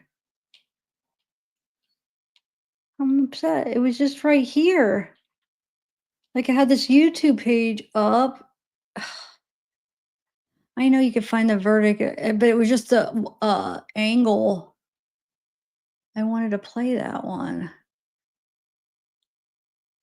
Let me see if I could find that angle where it's like front. Because the one that I was watching live, it was kind of to the side. It was like a minute and a half video. Go lower. Hold on, let me just do this. I just wanted to play it real quick. I had it like right there, and somehow I just freaking disappeared. Okay, let's see. Just put the verdict in. There we go. There it is. A minute 17. Okay. I didn't see it from this angle. Have you guys? Maybe you guys did. I was watching it on Law and Crime and they had it to the side. They kind of had a straight ahead, or how did they have it? They had like a different angle for like a part of it. It was like a triple screen, but okay, let's see here. And then we'll go to BK. Mr. Foreman, on docket number 2282CR117001, murder in the second degree, what say you? Is the defendant at the bar guilty or not guilty? Not guilty. So say you, Mr. Foreman? So say you? No. Do you agree? Yes. Do all of you agree? Yes. Thank you. 002, what say you? Is the defendant at the bar not guilty or guilty? Not guilty. Of? Is not guilty or guilty about that charge or any lesser included charge? Thank you. Specifically, number 5, operating under the influence of liquor by operating a motor vehicle with a blood alcohol level of 0.08 or greater. Correct? Yes. So say you, Mr. Foreman? Guilty. So say you all? Yes. Guilty. 003, what say is the defendant at the bar leaving the scene after accident resulting in death? Is the defendant not guilty or guilty? Not guilty. So say you, Mr. Foreman? So say you all? Jurors, hearken your verdict as the court records that you upon your oath say the defendant on 001 is not guilty, on 002 is guilty of operating under the influence of liquor, and 003 not guilty. Thank you. Okay, so they did wait till after that last one to cheer. I couldn't remember if it was after. I think the reason I was thought it could have been A jaw-dropping verdict in the murder. because when he was going over him again, they were still cheering. But wow, that was just so awesome.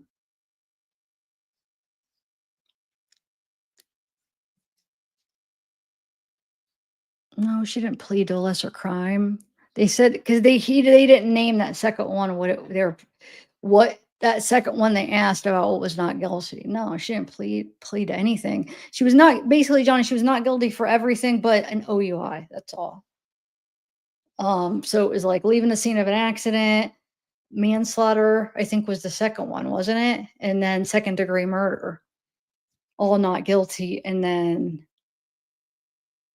the OUI was guilty. That's all.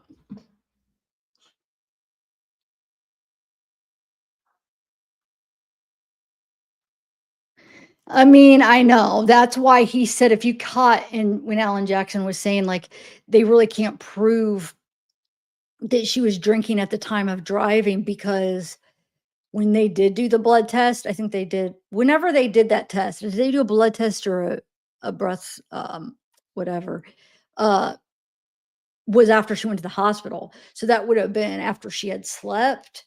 So that's true, because who's to say she didn't drink somewhere after she woke up, like you can't really prove it. So I mean, you're right, because it was how many hours, but like it was over 6 hours after. So she at 12 leaves Albert's house, goes home, right? Sleeps for a couple hours, wakes up like 4, right, in the morning, calls people, goes to Jen McCabe, I don't know, drives around looking for him. And then at 6, the whole thing where they find him. And then she's goes to the hospital because what do they call that for a psych thing? She threatened to unalive herself. That's where they took the alcohol amount. I think it was just her blood, right? Or I don't remember how they did it. If it was a breathalyzer or a blood. But that would have been over 6 hours after. So how can really she could have fought that, because I mean, but I think they just were so happy. She's got a year probation. They were just so happy with everything else. They just took it and accepted it. So I mean, it's a win. It's a win. But I mean, I feel like if it was just that and they didn't just fight for how many years to, like fight to not go, the murder charge, then I think if it was just that they were fighting, they probably would have fought that, like, and probably won, because like, how do you prove that she was driving? I mean, she could have woke up and had a drink. She could have been, you know what I'm saying? But, so technically, but they don't, I mean, it's a win. So I understand why they're just not gonna, you know what I'm saying? Why just take it as a win, just a year probation, and then she's free to go. Well, here's the thing, Johnny. What I think is I think she had so much alcohol, it was still that high afterwards. I don't really think she had a drink when she woke up, but I'm saying as far as proving, like the law, to be able to prove that, they can't. But I think most of us, I shouldn't speak for everybody. I think what happened is I don't think she woke up and drank or anything. I just think she just had that much in her system that it just still read that high, in my opinion. But I mean, on a legal perspective, they can't prove it. So, but I think that's why they're just like, you know what? This is a win. It's a huge win. Trust me, a huge win.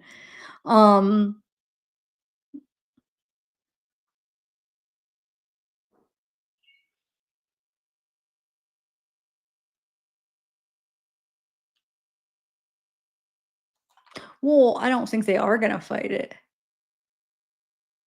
It doesn't sound, I haven't seen anything that sounds like they are. I mean, I think they're just happy with what they got. Yeah. Anyway, and everybody's different. Their system's different. I mean, maybe her metabolism somehow, I don't know, the way it metabolizes or something. You know what I'm saying? And she's so skinny and probably not a lot of fat on her body or whatever. Everybody's different. Or if you have a tolerance, your body's still going to show that much. You know what I'm saying? Your alcohol level would still be that much, but if you kind of have a tolerance, then you would be able to function more. Not that you should be, I know the driving thing, but you know what I'm saying? Where somebody could be able to have like a lot, but if you drink a lot, like you'd be like, whoa, how can you have that high of a level? 6 hours later, like you'd be so wasted. But I mean, your tolerance, everybody's different. You just never know. All right, guys. So let's look at the body cam. How many people have seen the body cam for the Coburger or the DoorDash? Has everybody watched it? Because the reason I'm asking is because do you guys want to watch the whole body cam, or do you just want to watch the part where she says that she is the DoorDash driver? She says that she parked, or how does she say? She says she saw Bryan that night. She's gonna has to testify in a big murder case. And she saw Bryan that night, and then a couple seconds pass, and she says she parked right next to him. Crazy, crazy. Now, I don't get though. Like, this is what I don't get. Well, let's watch it first, and I'll tell you some things that's kind of weird. But do you guys want to watch the whole thing or just the part where she says it? Because it's about. Oh, you haven't seen any of it? Okay. I'm trying to find, where's that setting at? Oh, that was it. Okay. So I just kept it in the editor. It's on the channel Officer X on. It's been there 8 months, right? It's been on that channel 8 months. Like I was saying earlier, I think this channel probably gets a ton of body cams and they don't really watch them. So they just upload them. Or maybe they just like hurry up and watch it real quick and not really really listen. Or I could see how they could miss this because it's so soft and it's just like one little part. But obviously they didn't realize at all, because they could have freaking said, dude, DoorDash driver for Moscow murders, and they would have their channel would have blown up. So they had no idea what they were sitting on that they uploaded. And I don't think they still would have known I don't know who ended up catching it, but holy mackerel, 8 months and we're just now seeing it. It's been public for 8 months and nobody noticed until somebody probably watched it through and was like, whoa, what? I don't know how it came about. Okay, so let's watch it and then I'll give my thoughts on it. But I put it in my editor because I wanted to see if I could make the audio better. And clearer, and like turn up the audio so you guys could hear it, which I do. I hear it a lot better when I was watching it just on the channel, or when other people were playing clips. Like I couldn't hear that last part where she said she parked next to him, but I turned up the audio, and so now I could hear it really good on this. So the whole thing is 50 minutes. First of all, do you want me to play at least the clip where she says that first, and then we could replay it okay, I'll play the clip first where she says it, and then we can watch the whole thing. Okay.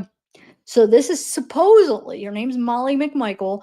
She supposedly is the DoorDash driver, which, remember, they never told us anything about the DoorDash driver, just that actually, they never even said if it was a he or she at the time. Remember, just that the DoorDash driver was spoken to, and supposedly at one point we thought that they said they were cleared. And they just never really, it was like it wasn't important, which I never got that, because it was like whoever the DoorDash driver was there at like almost the same time probably as the killer. Like, how is it more, like, why isn't this person more important? Why isn't there more known? So we just kind of were like, is it because like she just didn't see anything, so there's nothing, like, or he or she? Now I know that one channel, John, what was his name, JP or whatever that guy's name is, he had said that he called, I think he called somebody, he kept saying it was a girl, but then other people were saying it was a guy. Well, if this is true, it was a girl. So let me play you the part and then we'll watch the whole thing. Okay, so here's the part where she says it. And then I do think it's important to watch the whole thing, because then you guys could decide, like, do you, like, you know, her, like, kind of feel her out of what you think. Okay, because they never released her name. They never put any emphasis on her being anything, like anything important or nothing. And if this is true, she would be like a key witness. And another thing that's weird is, like, when they were asking Dylan, they were acting like that Dylan was like one of the more important witnesses because she could identify him. Well, if she really indeed parked next to him and called him Bryan, she'd be able to identify him, unless if in reality she didn't really see what he looked like that much. This is what I'm guessing. Maybe she parked next to him. She realized she parked next to him because it was his car, the white car. But maybe she didn't really get a good look at the person inside because she didn't think to, you know what I'm saying? I don't know. Who knows? But maybe she did. All right, here's the clip real quick, and then we'll play the whole thing. This is where she says it. Hold on, let me make it.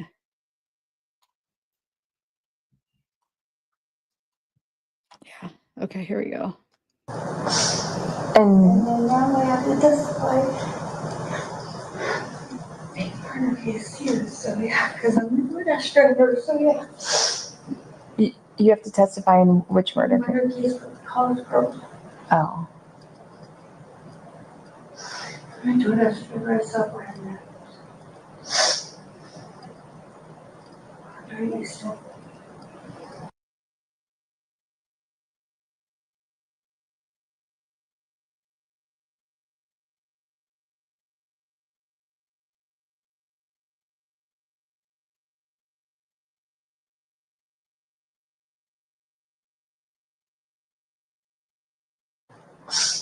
And now I have to testify. Make murder case too, so yeah, because I'm a DoorDash driver, so yeah. I have to testify in this murder case because I was the DoorDash driver. Yeah. You have to testify in which murder case? Murder case with the college girl. Oh. I'm a DoorDash driver, I saw Bryan there. I'm the DoorDash driver. I saw Bryan there. And I think what she says under the breath right there is I parked next to him, but she re-says it. So watch. Very nice stuff. I parked right next to him. And she calls him Bryan. I saw Bryan. I saw Bryan. I parked next to him. I think she said it. And then she re-says I parked right next to him. Hello? What the heck? Well, I know. That's what I was saying. She would know what kind of car. My whole point was, this is what I was saying, Johnny, is she probably knew it was him because of his car. Now, did she get a good look at the person inside? That's what I was saying. So maybe she didn't. Did she get a good look at him to be able to identify him? Sometimes if the car lights are off, depending on street lights or however the lighting is, and hey, if she wasn't even, I mean, she pulls next to him, so she remembers the car because she's pulling next to a car. But, if you're delivering, you might not even look in a car. You might not even realize anybody's in the car, or maybe his lights were on. She did, but maybe she didn't even look in the car and just went and just knew it was Bryan because she found out afterwards. That we all want to know, like, did she look in the car and see Bryan? Like, was she able to actually see the person inside? Or is she saying it like she knew, that was Bryan because she thinks, they got the right guy. That's who was arrested. And she knows that she parked next to his car. You know what you following me? Did she or didn't she actually see the person in the car? Because that's going to be huge. If she actually looked and was able to see the person and identify him as Bryan, whoa, she's like the key witness more than Dylan probably, because he probably didn't have his mask on in there. Or did she just know it was Bryan because she parked next to his car? At the time, she doesn't know that this is somebody she needs to look at. She's just delivering the food. Okay, so one more time I'll play it, and then I'll play the whole thing, and you could decide what you think of what she's saying. And now I have to testify. Make murder case too, so yeah, because I'm a DoorDash driver, so yeah. You have to testify in which murder case? Murder case with the college girl. Oh.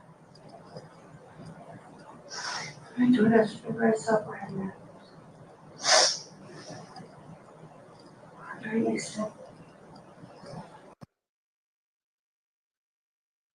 Yeah, she called him by name. No, she just knows who he is now. I'm sure she's watching the case. I mean, of course she's going to be interested in the case. So no, but it is interesting that she's like, I park right next to him. So I should have done, if I wish I would have done subtitles for you guys so you could see. I just put it in the editor. I haven't had, maybe I'll do a short with the subtitles, but. And now I have to testify. Make murder case too. Now I have to testify. Now I have to testify in a murder case. So yeah, because I'm the DoorDash driver. So Yes, because I'm the DoorDash driver. yeah. You have to testify in which murder? Murder case with the college girls. The murder case with the college girls. I just want to make sure that everybody could hear it. Oh. I'm the DoorDash driver. I saw Bryan there. I'm the DoorDash driver. I saw Bryan there.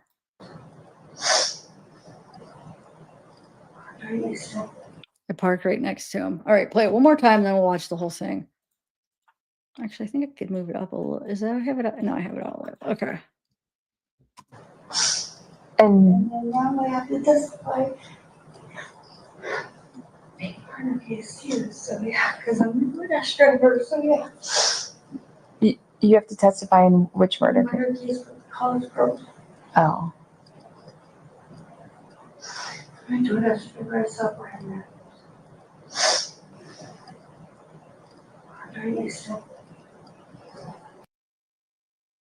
If you guys were asking, this is from September 5th of last year of 2024. But she also they do talk about how it's her second DUI. So, all right, so let's watch the whole thing and I will make it big screen and we'll watch it. So here is the whole thing.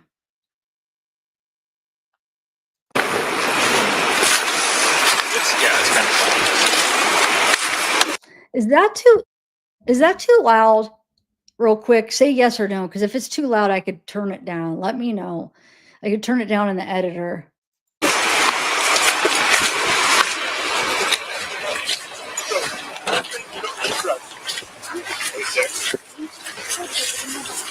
You took a pain pill recently? She's gonna do the DUI. She hasn't done one in a while. Unless you want it, but it's yours if you want it. We'll just do the possession if there is. That's fine. The other way? Yeah. And what's your name? What are we doing? What's your name? What are we doing?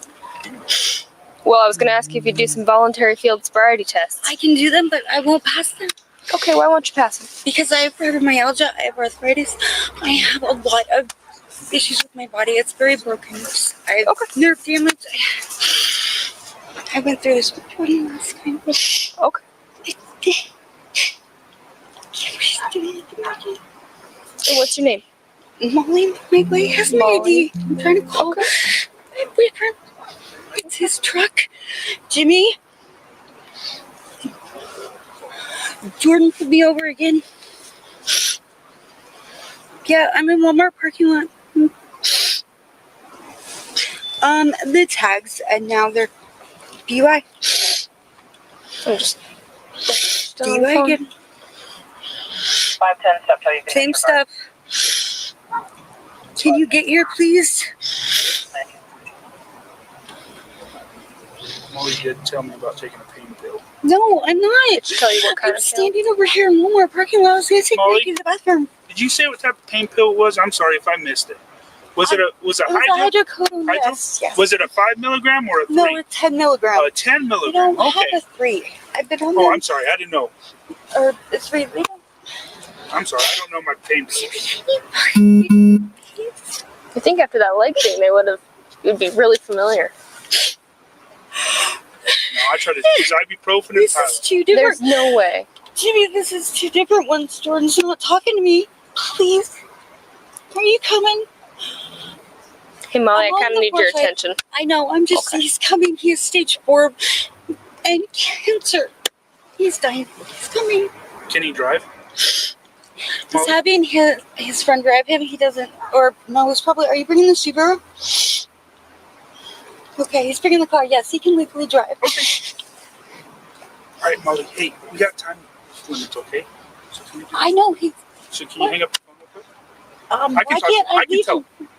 I told him. I mean, he knows where you are and he's headed this way. There's not a whole lot of reason. I would like to keep him on the phone. Okay, you can put it on your car. Here, I can hold it and No, talk to him. I just want to keep him on the phone. Miss Liz. Yeah, just put it on speaker. That's Put it on all the I hood. want to do. Okay, that's it. You can just put it on the hood. I'm putting you He on can the hear hood of the car. Okay, they're gonna try making me. I gotta try and do this Friday thing again. Okay, well, I'll stay quiet. Let it do it. You're okay, babe.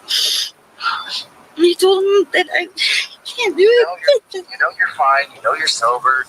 God. You know you're okay. Don't worry. No, I know it's triggering everything. God. Oh my God. I am proud. Please hurry. Okay, Molly, you want to put that on the hood so we can get started? And sooner it's started, sooner it's over, It's okay? not my truck, officer. It's his truck. So the meth in here is not yours? What meth? The meth? Right there. What are you talking about? The drugs. What drugs? There's Drugs you in the have no car. right to search my truck.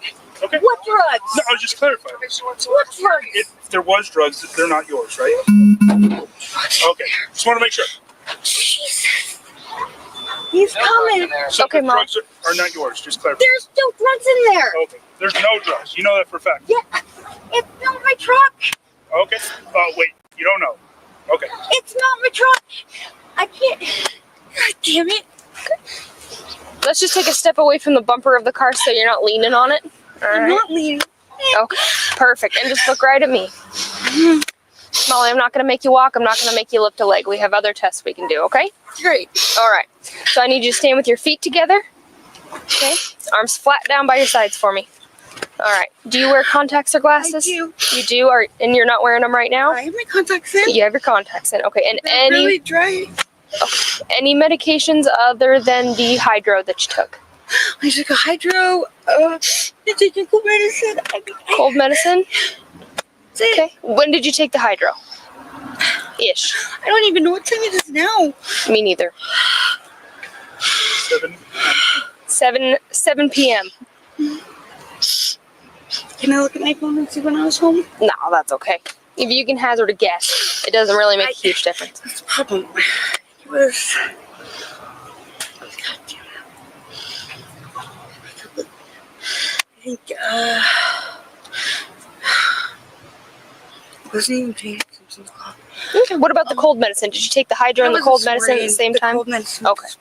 Anything else? You take a multivitamin? No. Okay. Not even my iron. Not even a women's daily? Nope. Come on, Molly. No, I don't. We gotta take our vitamins here. Okay, so I need you to stand with your feet together for me, please. I take other stuff because I have an immune deficiency. Okay. I ended up in a coma. Okay. Kratom or anything like that? Okay. I take specific ones because they help with my immunity. Garlic. It's my lungs. I was in a coma. Okay. All right. Years ago. All the way up for me, hands by your sides. Damn it. Jimmy, get here, please. I'm getting there. Okay. And can you look at me, please? Yes, I can. Okay, so I need you to remain in that position until I tell you to move, okay? I will. All right. My very best. So I need you to look at the tip of my pen and follow the tip of my pen with your eyes and only your eyes, okay? Don't move your head at all. Mm-hmm.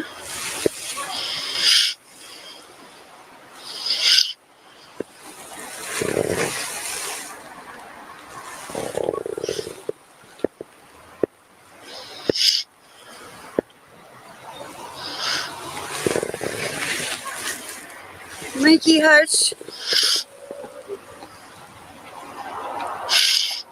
You turn your head straight for me. Sorry. There we go.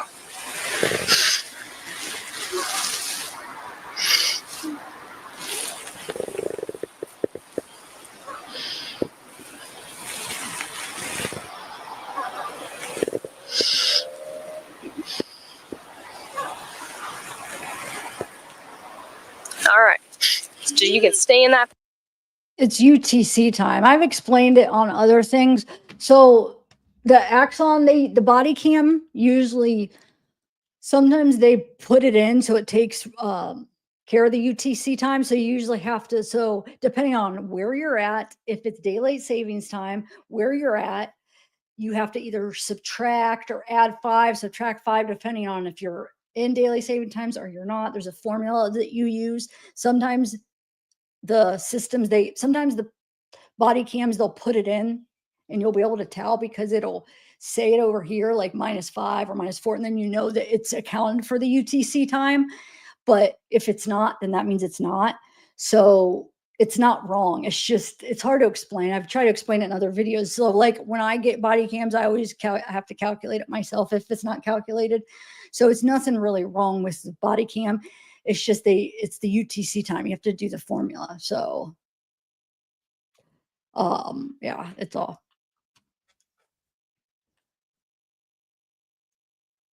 Position for this next one. Give me just a second. My kids took my watch off the charger, so I'm gonna have to improvise.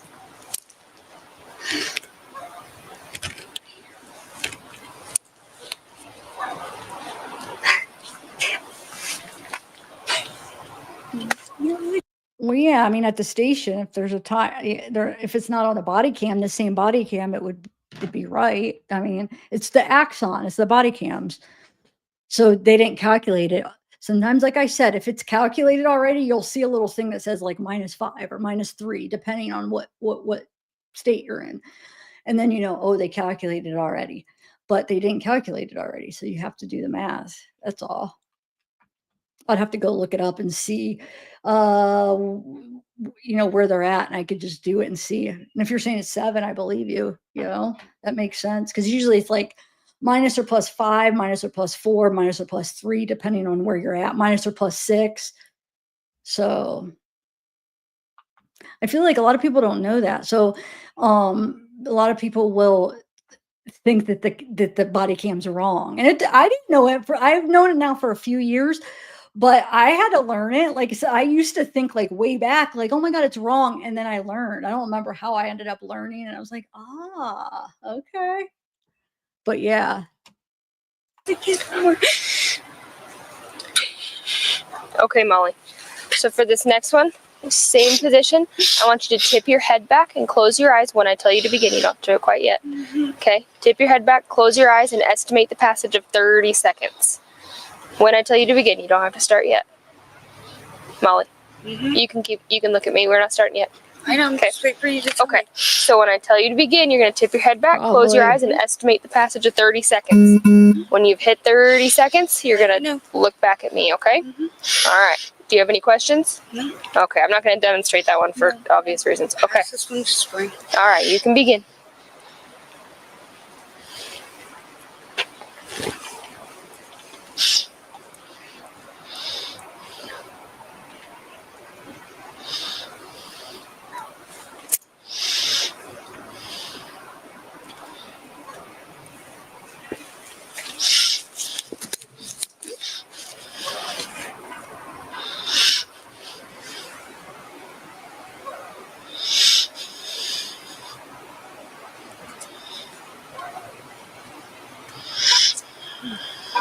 All right.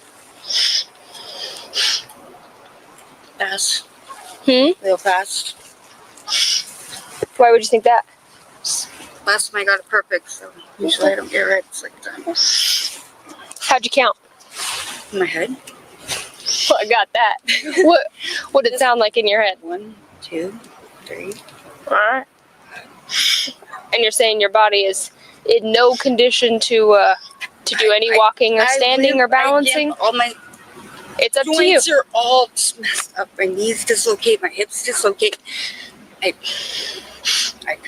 can't walk. Okay. Like everybody else. I want to give you a fair shot if you got it. Yeah, I have my keys. That's where you put the truck key on. Is Aaron there? Yeah, I'll try to get home. Okay, Molly. Great. Molly, at this time you are under arrest for DUI, okay? I believe you're under the influence. Go ahead and turn around. Put your hands behind your back for me, please. Please, can you put my phone? He's coming to get the truck. Who is? My boyfriend is his truck. Oh. Well, this is the second time that you've been arrested for DUI out of it. You said I wasn't arrested last time. You were. Oh, great. We're still waiting on blood results from that one. I know. So, I know. is there anything illegal in the truck? Hey, Molly. I want my truck. Okay. Let me get through a couple of... We're going to go ahead and run a canine around it. If it alerts to the presence of narcotics in it, it'll be seized pending the application of a search warrant. Do you understand that? You need to talk to my boy. Jimmy, did you hang up the phone? No. No, I'm here. Are you I wouldn't worry about it. Jimmy, we're going to tow your truck, so don't worry about coming and getting it. Molly. You're towing it this time. Hey, Molly, you got to pay attention to me for a minute. I'm listening. Okay. You have the right to remain silent. Anything you say can and will be used against you in a court of law. Okay, You have the well, right we're to gonna an tow it. attorney. If you can't afford an attorney, one will be appointed for you at no cost if you desire. Okay, and you can choose to exercise these rights at any time.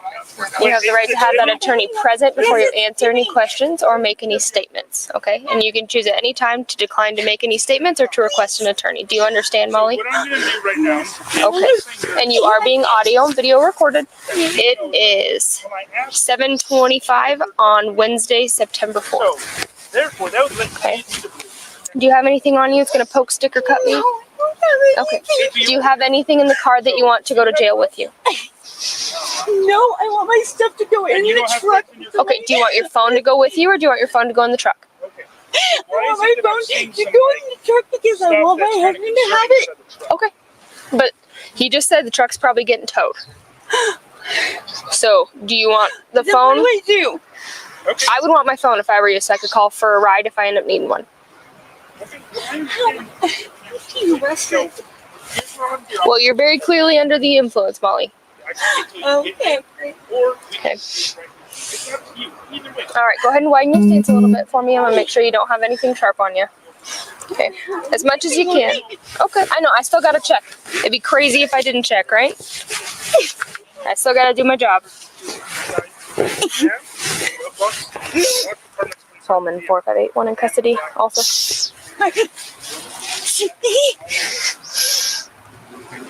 Can you generate a DUI and attach Paul Nine's vehicle and driver? Oh, God. Please.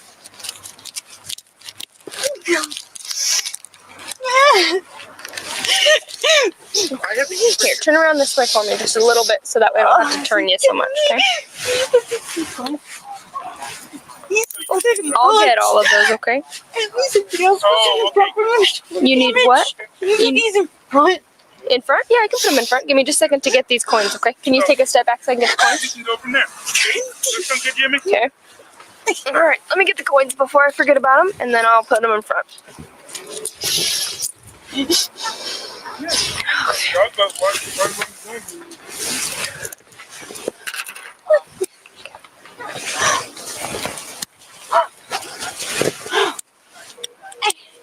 I'm gonna come looking for you, Jimmy. Huh?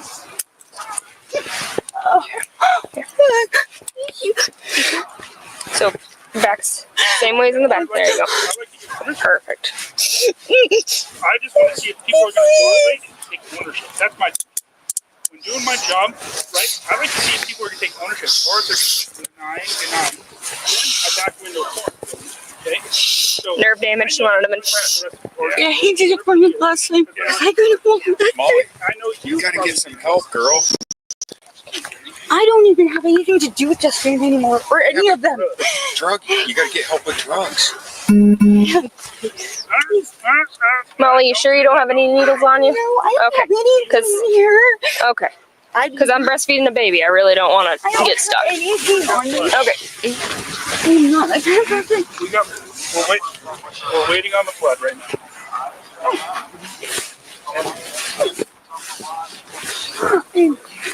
Oh, God. Jimmy, some experienced drug user or abuse. Does that sound accurate? Okay, we're going to go to my car. I'm right behind. Jimmy! Jimmy! I know, but I need to know what he wants me to use my phone and my keys. Well, that's up to you. Yeah, they're your I know, I would like to talk to him. He's on my phone. You can talk to him after. Right now, you I don't know, have. but We're not going to leave until we have your phone and your keys. I'm not going to leave without your property. I don't know, but I'm going to take my phone with me because he can't drive the Subaru without them. He can drive the Subaru without your phone, though. Yeah. And if you end up needing the keys, then one of them will bring me the keys. Jimmy! We'll just solve our problems. Yeah. Let's go back to her car. You can talk to him in a second. Please, just let me talk to him. Why? Sounds like he's having a real fun conversation with your boyfriend, so I'm going to leave him alone. This is my phone. Okay. My phone. It's not his phone. I don't know what car I'm going to. The car. The Pullman one. I realized I didn't tell you that. So.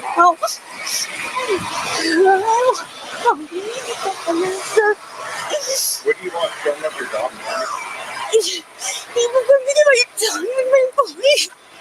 I don't understand that. You're gonna have to speak English. I'm trying. I need to talk to him, please. Why are you not letting me talk to him? Because he's not an attorney. You don't have the right to talk to him. Well, the last time you let me talk to him. Hey, Molly, put your hands on the car so I can get it unlocked and get you sitting down. The last time you let me talk to him. I did. You've already talked to him. Yeah. We've already let you talk to him. We talked him through the whole process.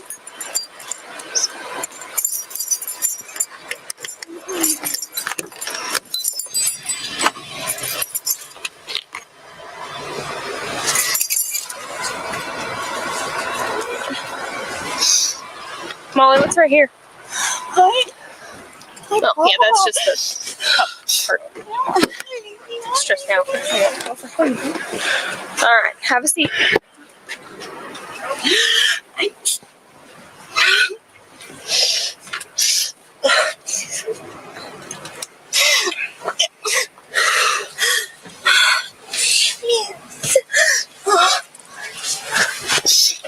Can I explain a ticket to her real quick? Oh, yeah. He's going to explain your ticket real quick.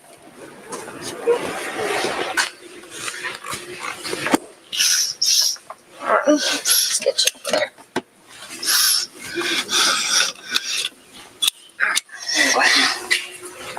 Come on out. One with my intestines.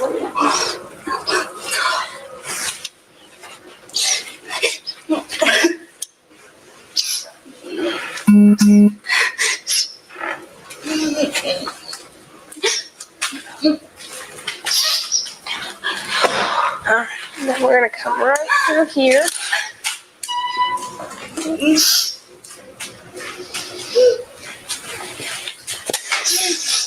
other side, please.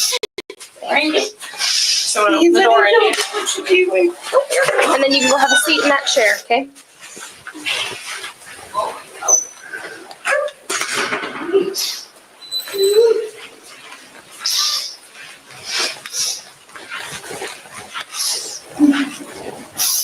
Right there.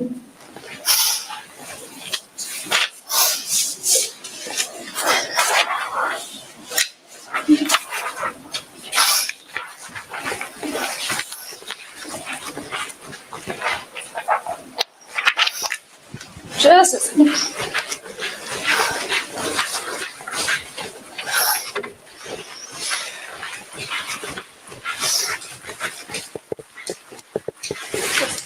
So what happened? Alcohol or drugs? Alcohol or drugs? Drugs.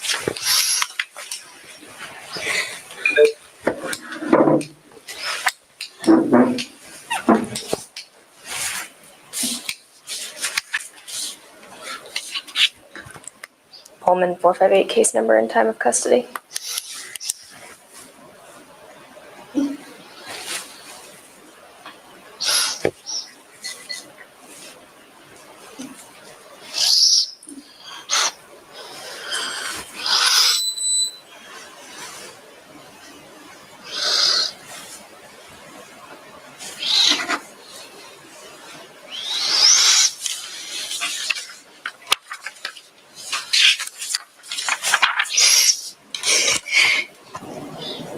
Do you do Drager for drug anyway? No. Hmm? Yeah.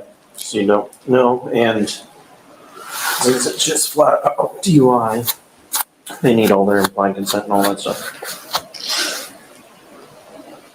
Okay, so Molly, this next bit is really long. Okay, so I need you to pay attention, and I can reread it if you need me to, but I can't clarify anything. The state wants it read exactly as it's written, okay? All right. Warning, you are under arrest for RCW 46-61-502 or RCW 46-61-504, driving or being in actual physical control of a motor vehicle while under the influence of intoxicating liquor and or drugs.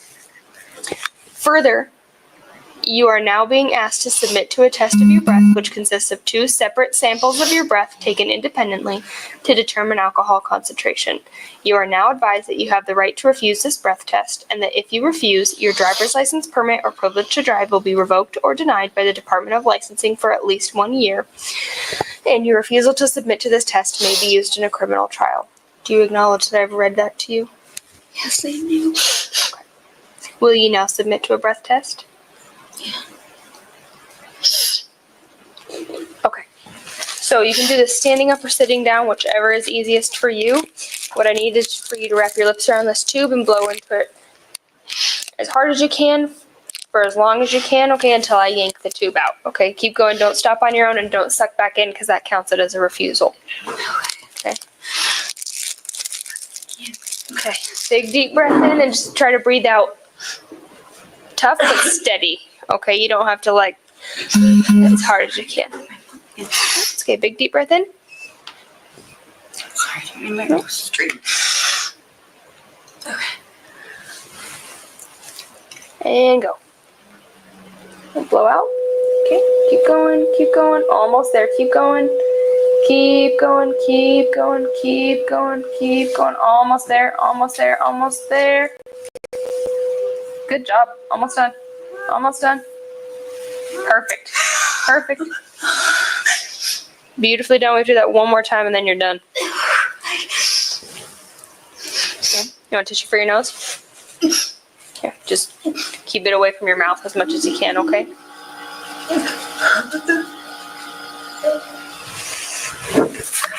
Here you go.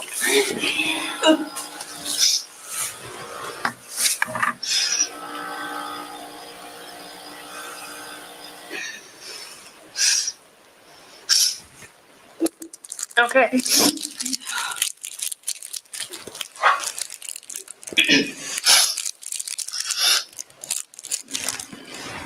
And deep breath in, same as last time. Okay. And blow. Okay, keep going. Keep going. Keep going. Keep going. Almost done. Almost there. Almost there. Almost there. All done. I've had college kids with perfectly great lungs have a much harder time with that, so you crushed it. And I know that was not easy, so I appreciate it.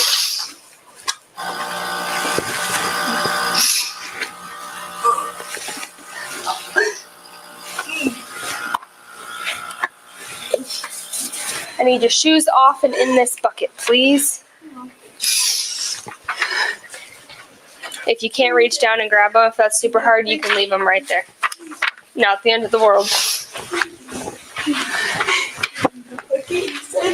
Yes, please. 2 copies, please. Okay. So here are your alcohol breath results that confirm you have not had any alcohol to drink, which was never in question.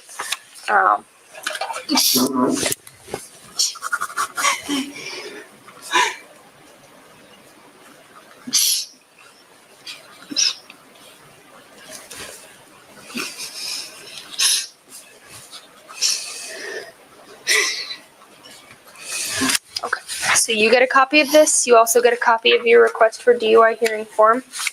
Okay. This is your beautifully printed infraction from Jordan. Okay, I'm going to put that in your property. Along with your driver's license and your registration. Okay. Your Safeway receipt.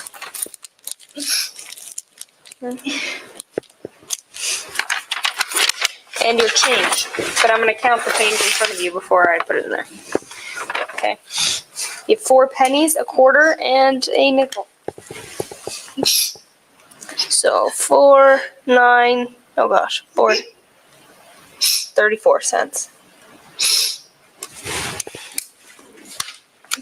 Are we counting the same? Am I missing something? My math off? Okay.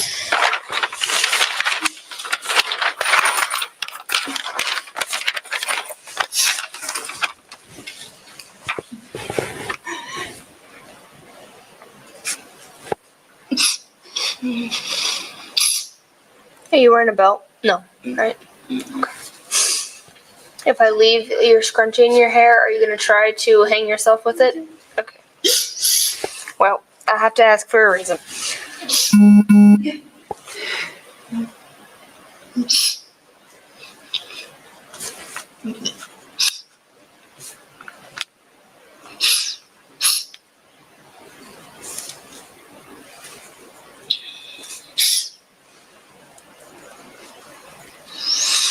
Okay.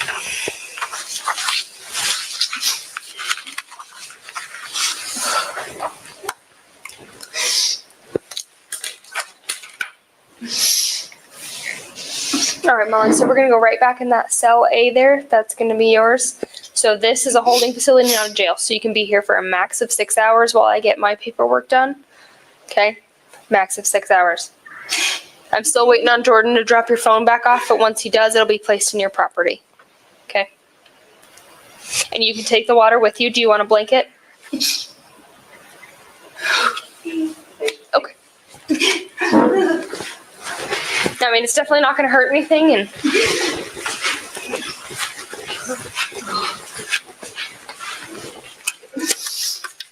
oh, and I'm also going to put a copy of your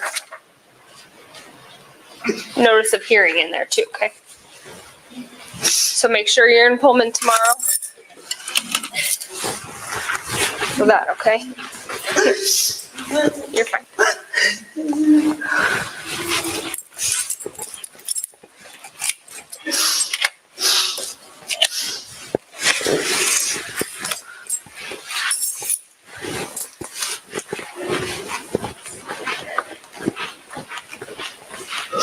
Okay. I'm gonna give you that too. Sorry.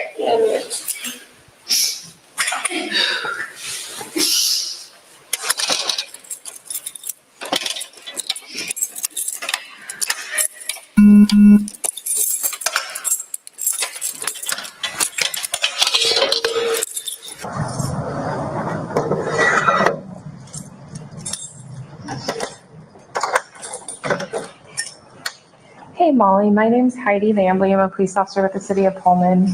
I am audio and video recording. It is 20:51 hours on September 4th, 2024.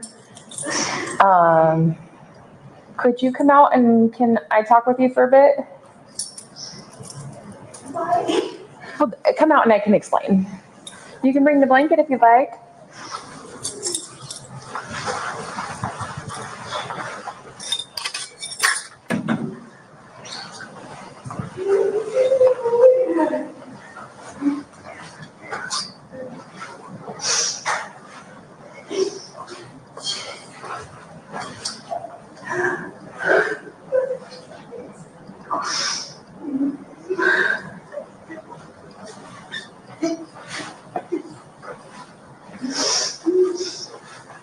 Okay, go ahead and have a seat.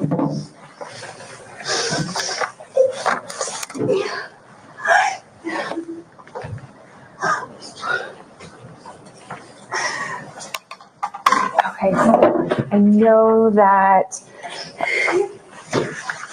Officer Carpenter read you your constitutional rights. I'm just going to read them to you again.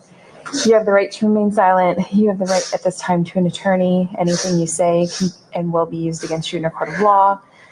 You have the right to talk to an attorney before answering any questions. You have the right to have an attorney present during the questioning. If you cannot afford an attorney, one will be appointed for you without cost if you so desire. You can exercise these rights at any time. Do you understand these rights? Okay. So Molly, the reason why they call me is because I specialize in drug impairment.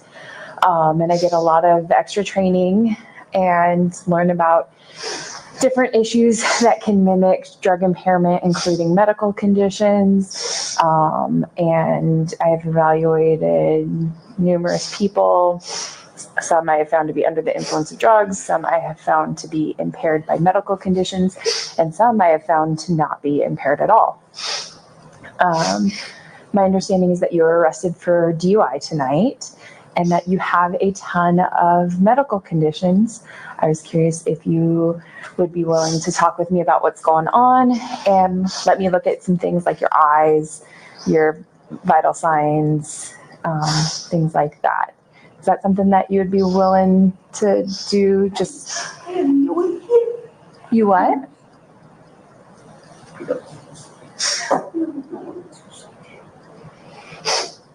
Okay. Did you have questions for me? I'm in trouble. I'm scared. I have really bad PTSD. What's going on with your stomach? It feels like I have an ulcer. They call it MS hug, but I'm not sure. What they call a what? We looked it up. I mean, some people call it an MS hug. An MS hug? Yeah. And it just feels like something feels pushing my ribcage. okay. It hurts really bad. I was there for a few minutes. And it happens to you when you're stressed out? Yes. Okay.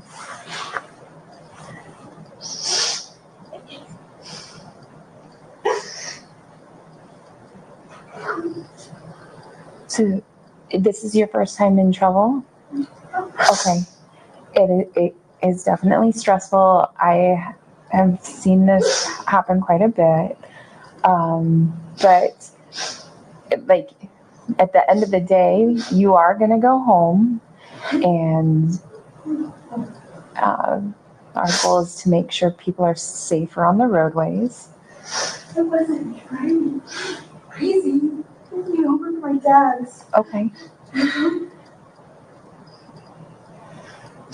Who pulled you over? Jordan. Okay.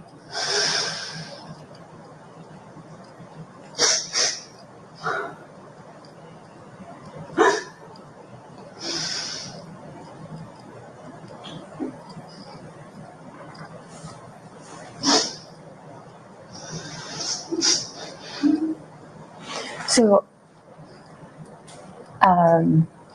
do you think officers arrested you because of your medical conditions, or did you actually use drugs?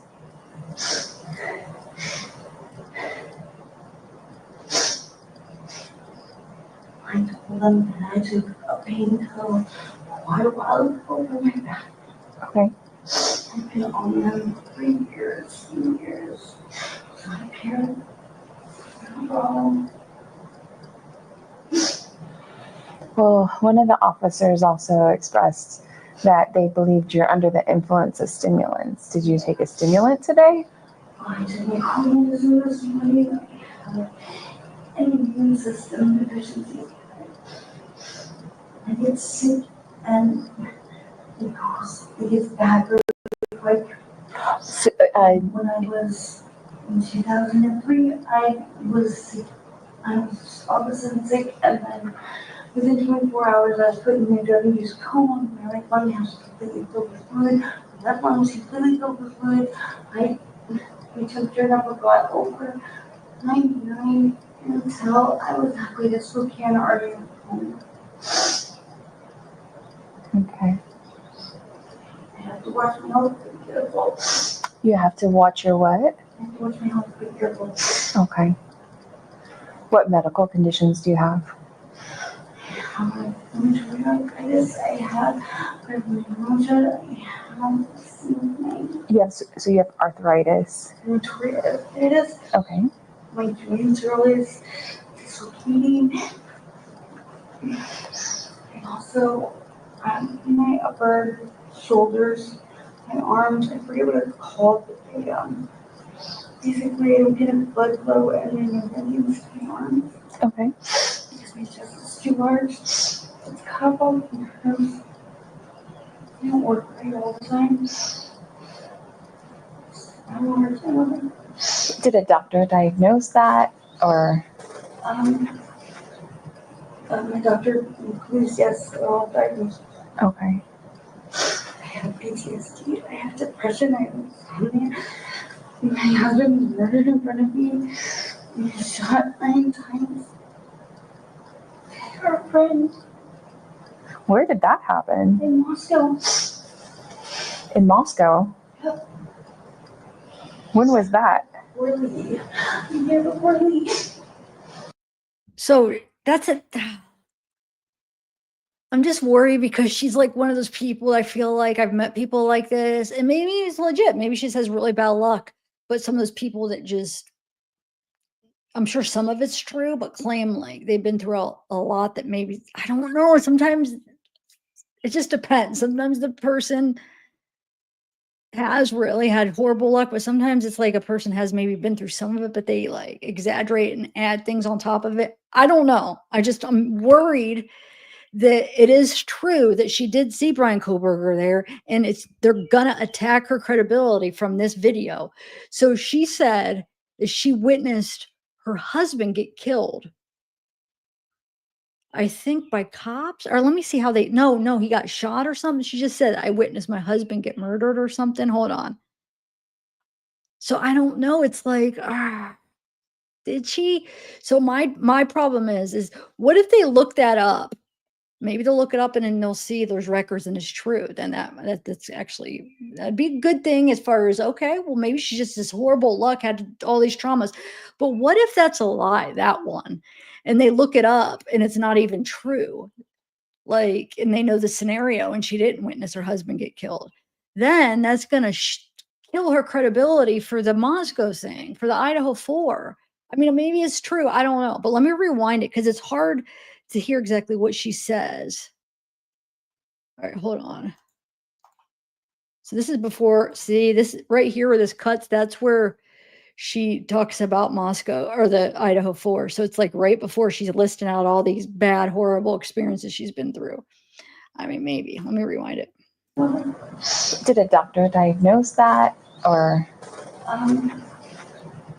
My doctor includes, yes, all diagnosed. Okay.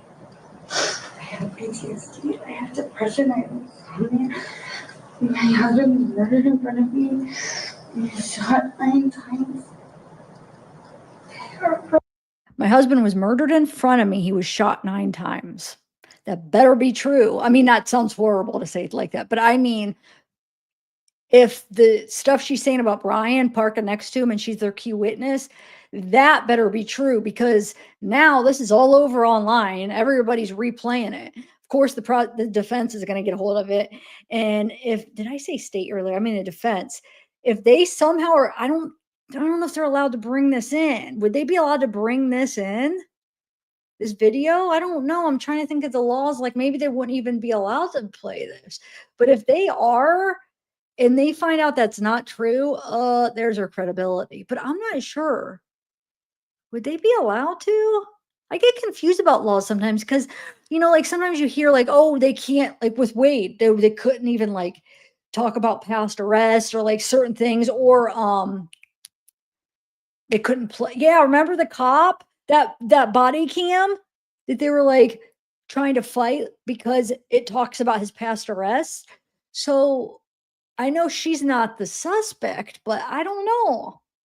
They can't. Okay, that's good then. That's good. Okay. Okay. So I'll continue. Friend Where did that happen? in Moscow. In Moscow? Yep. When was that? Really? Yeah, but really. Who was your husband? Charles McMichael, you shot me. We're gonna look that up. Charles McMichael. And then now I have to testify. Big murder case too, so yeah, because I'm a DoorDash driver, so yeah. You have to testify in which murder case? Murder case with the college girl. Oh. I'm a DoorDash driver, I saw Bryan. Very nice job.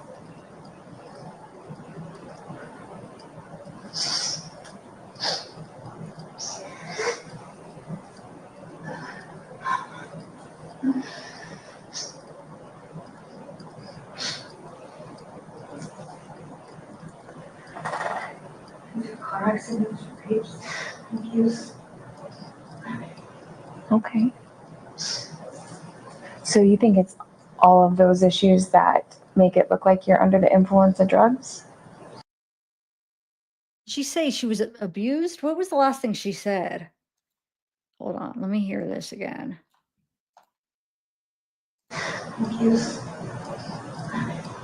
Okay. Oh, wait, hold on. I didn't rewind it long enough. Okay, here.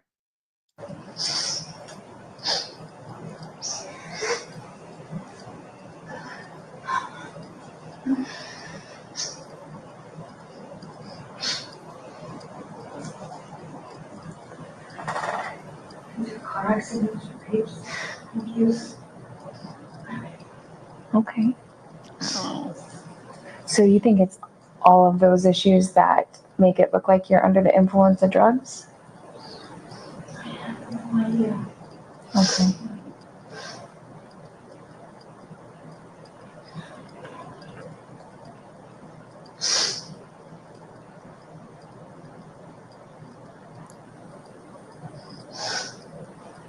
Molly, how do you spell your first name? And do you have a middle initial? And then how do you spell that? I-C-H-A-E-L. And when's your birthday? 12/29/80. 12/29/80? Okay. And do you have a Washington driver's license? Idaho. Where do you currently live?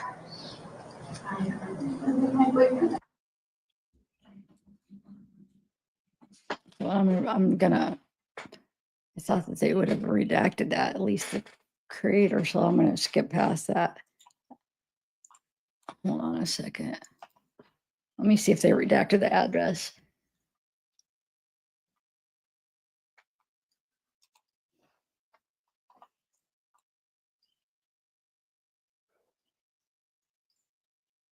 Oh, okay. She says that she gave it to them. She said my address I gave to them. Her parents' address. Hold on. I just want to make sure she doesn't give it.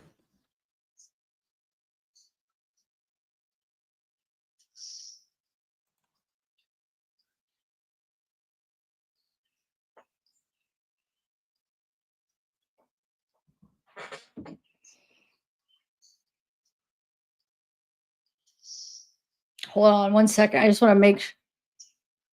Okay, I could play it. She doesn't say her address. Okay, I just wanted to make sure. All right. My boyfriend, the address, I explained it to her, but I'll down my parents' address, my address is 40 years ago. Where do your parents live? Awesome. Okay. So how long have you taken the pain pill that you took? You said you've been taking it for years? I don't know, medication, it's been different for years. For how many years?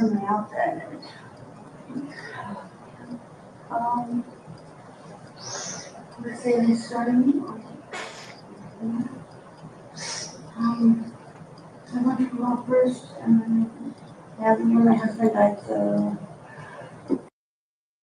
Because it would be a different day because the right here it's saying 4 in the morning. But if you rewind it, I looked up the thing, it is a different day. It's really 9/4 because the UTC time. You see it all. I was going to show this after the video, how you calculate it, but I didn't want to stop it, but let me do it so you could understand. Okay, hold on. So I had to look up Washington because every state, and depending on if it's daylight savings time, what it is, the calculation is different. Okay. So she's in Washington. She's in Pullman, Washington. It's 2024. It's between March and November. So it's daylight savings time. It would be -7. So you have to -7. Now you could do it however you want. You could do it like 4, you go backwards, 4 a.m. The easiest way to go is 4 a.m., 3 a.m., 2 a.m., 1, 12, 11, 10, 9 a.m. So 9 p.m. Sorry. So right now it's 9, right? 9/4 though. 9/4. Because it passed over. If that's 4 a.m. 9/5, she really is. It's really 9/4 is the date. But or if you want to stick to the military time, it's still the same difference. So if you go 3, 2, wait, 3, 2, 1, and then you go to 24. 24 is 12 in military time.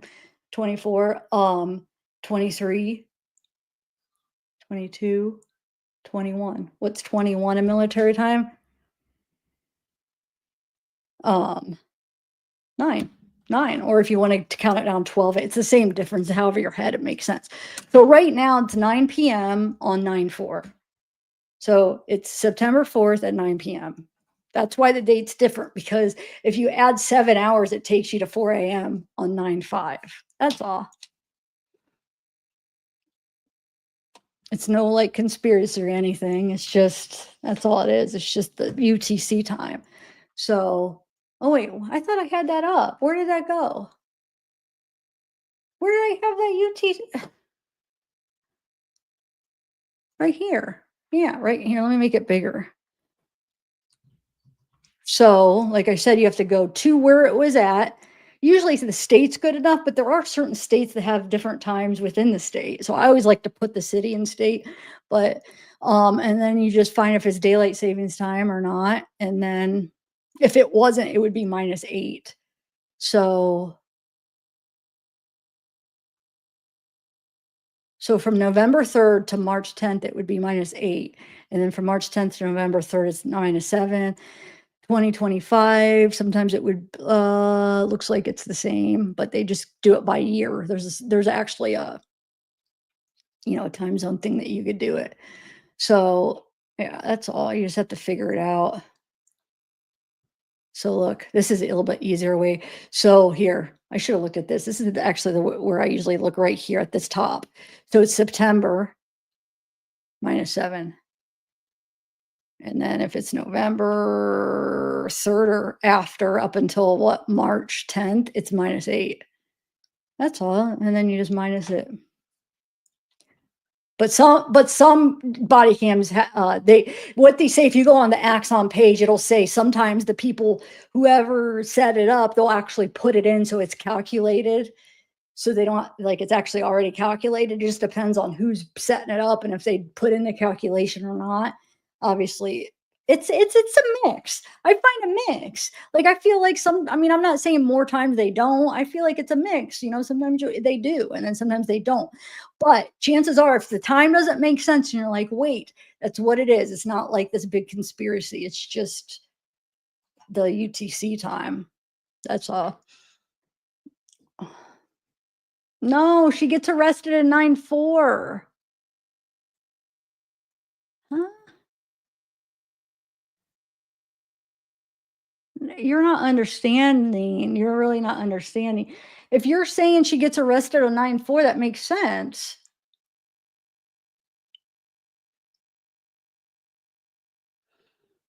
No, she gets arrested on 9/4.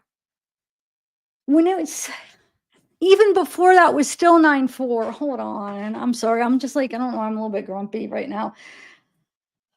So if you rewind it, it's the same difference. This is this would be 9/4 because this is saying 2 a.m. So she gets arrested on 9/4. This still is 9/4. 2 a.m. is 9/5, but when you subtract 7, it takes you to 9/4. So the whole time it's 9 ever this whole body cam is on 9/4. No, she gets arrested at around 7:20 on 9/4. That would be 7:20. 9/4, because this is reading 2:21 a.m. on 9/5. You subtract 7 and it's 7:20 p.m. on 9/4. So she gets arrested at 7:15. 7:14 is when the cop pulls her over on 9/4. Do you understand? Since they didn't calculate it, if you rewind 7, this goes to the 4. I don't. I don't know. I didn't look further into when she got released. I didn't look up her record. I just don't understand how this goes. You obviously looked up her record and know when she got released. I don't know. Does she get released? What time does she get released? I don't know. I didn't follow.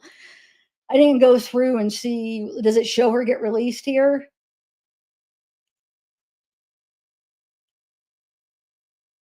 I don't know. Okay, so this would be 11:36.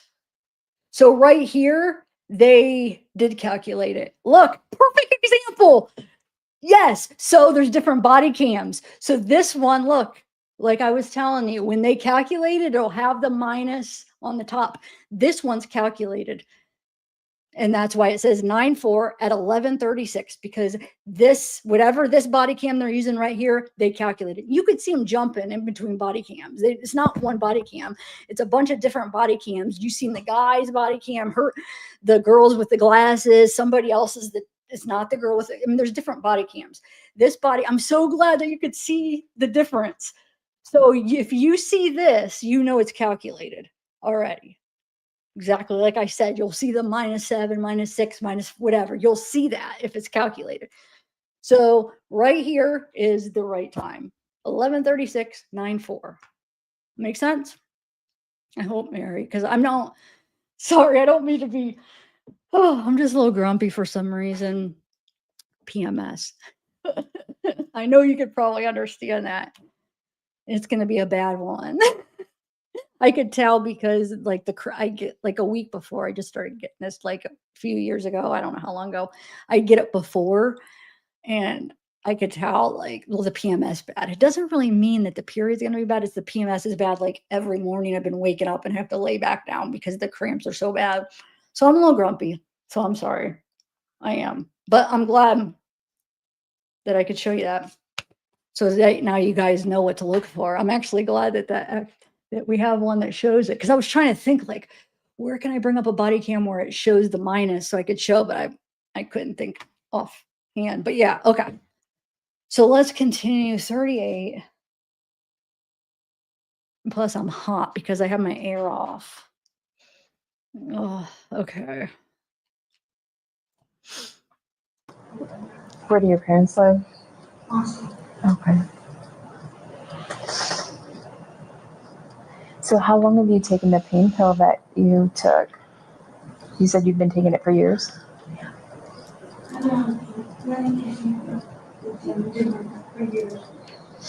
For how many years?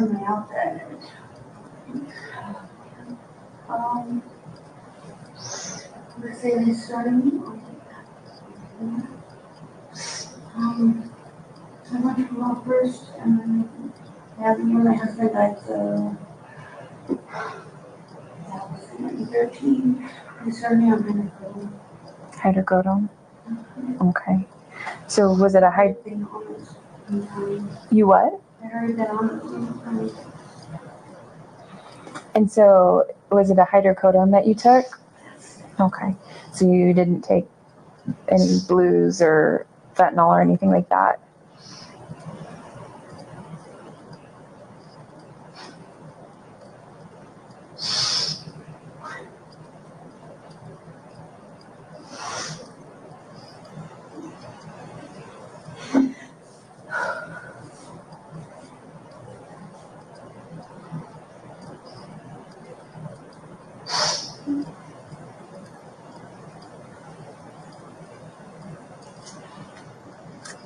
And how long ago did you take the hydrocodone?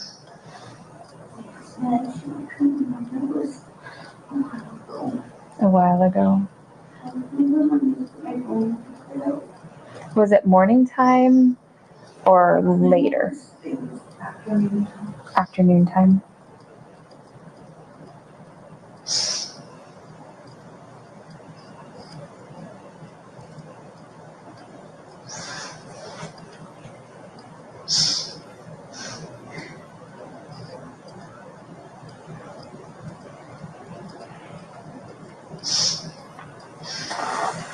Without looking, what time do you think it is?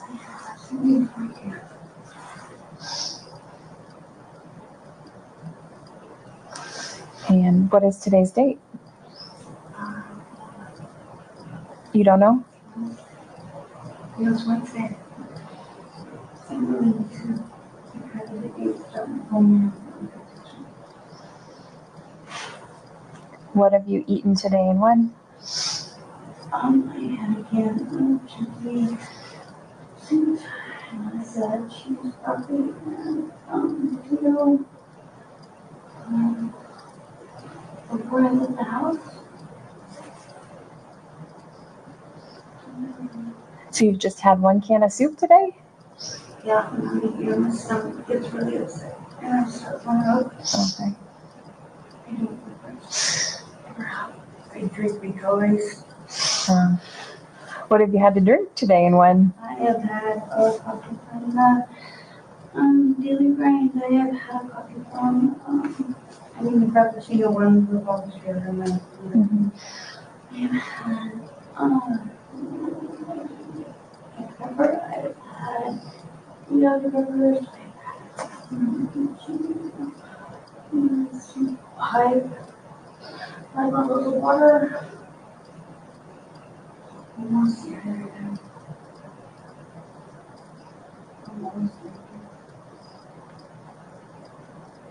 How long did you sleep for last night? Last night I had really good insomnia. I was right to my sleep. When did you last sleep? Like 4.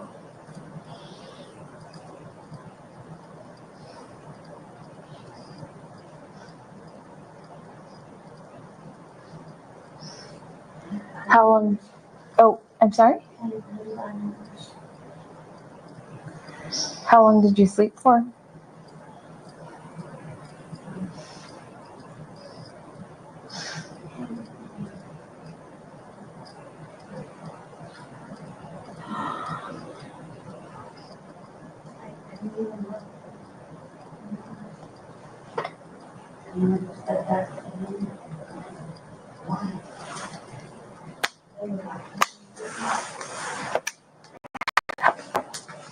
So, are you injured at all?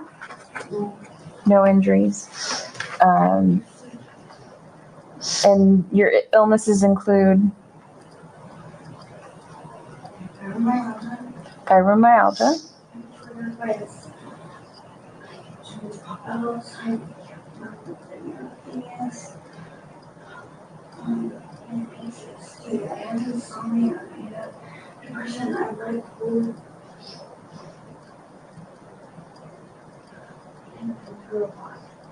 you have what? I'm so sorry, I couldn't hear you. Been through a lot. Been through a lot.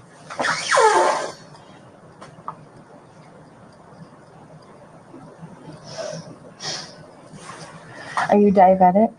No. Do you take insulin for any reason? Are you epileptic? No. Do you have any physical impairment? I went, but again, my arm just got a hard time.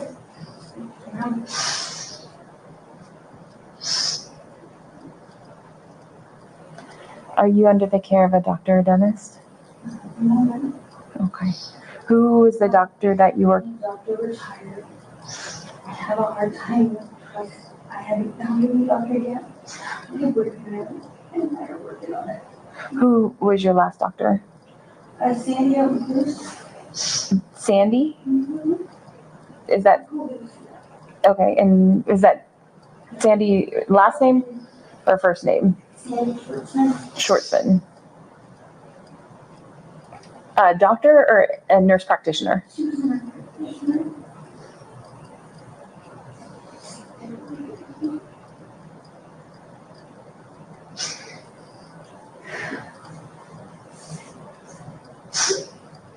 So aside from the hydrocodone that you had today that you've taken for years, what else have you had?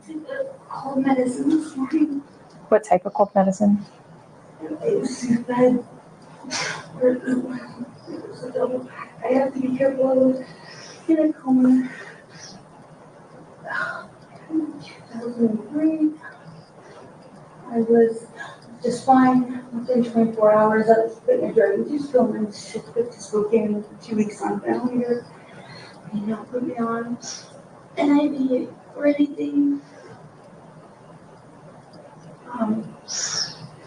Lost 40 pounds. My right one felt completely good. My left one started to go. Pushed me out. It's the carcass pneumonia. And then I got it. I never felt like a still can, so be careful. I'm sick of which one is something else. Molly, could I get your pulse? I don't know what I'm supposed to do here.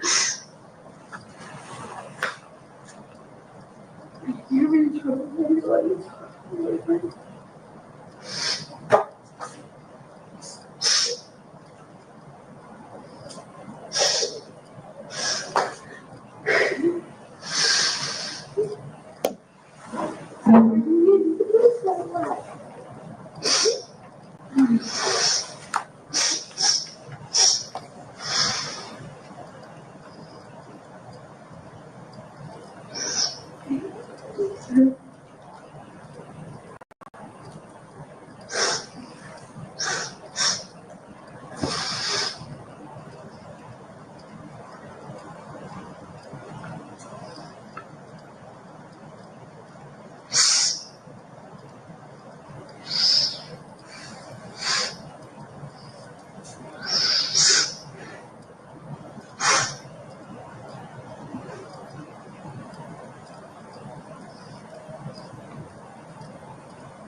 Okay, so Molly,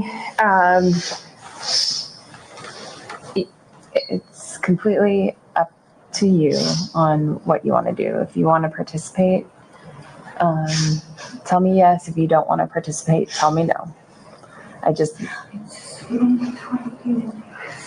Okay, so Molly, look at me. Can you look at me, please? Why can't you look at me?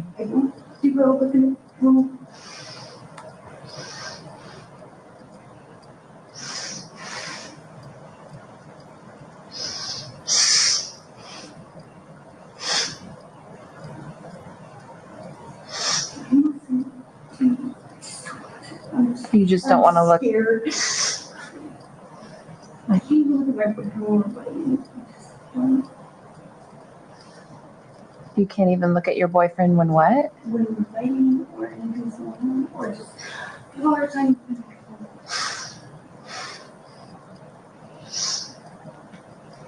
Okay.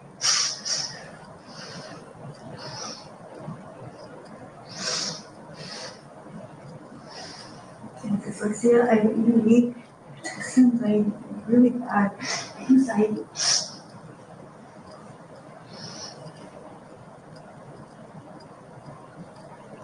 Okay. If I can't even get you to look at me, I don't know how we're gonna move forward. So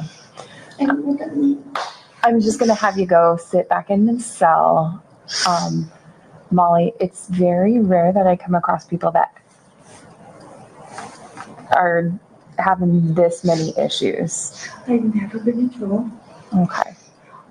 My brother died when I was 4 years old. That started the trauma. Suicides, rapes, I'm married twice. I've been beaten by multiple guys. Car accidents. Doesn't matter. No, I mean, No, just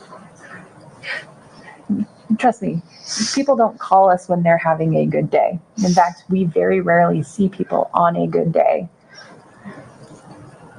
I've seen trauma. I've experienced trauma. A shit ton of it.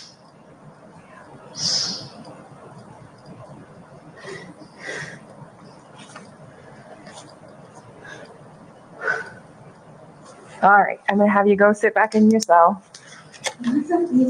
You're just gonna sit in the cell until they're ready to release you.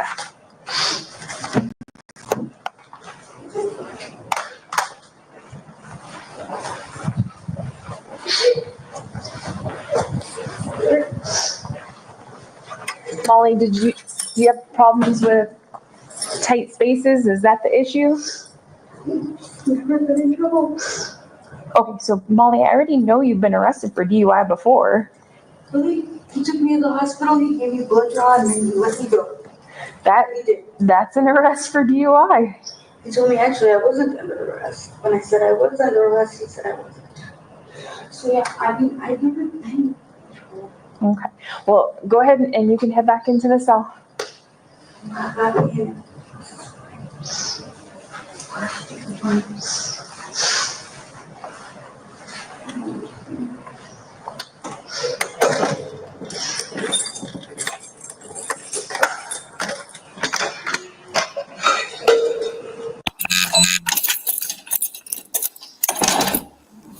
Alright, let's do your fingerprints, photographs, and get you out of here.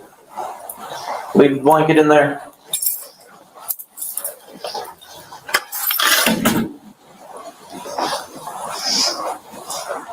Alright. Stand here with your back, middle of your back up against this blue wall.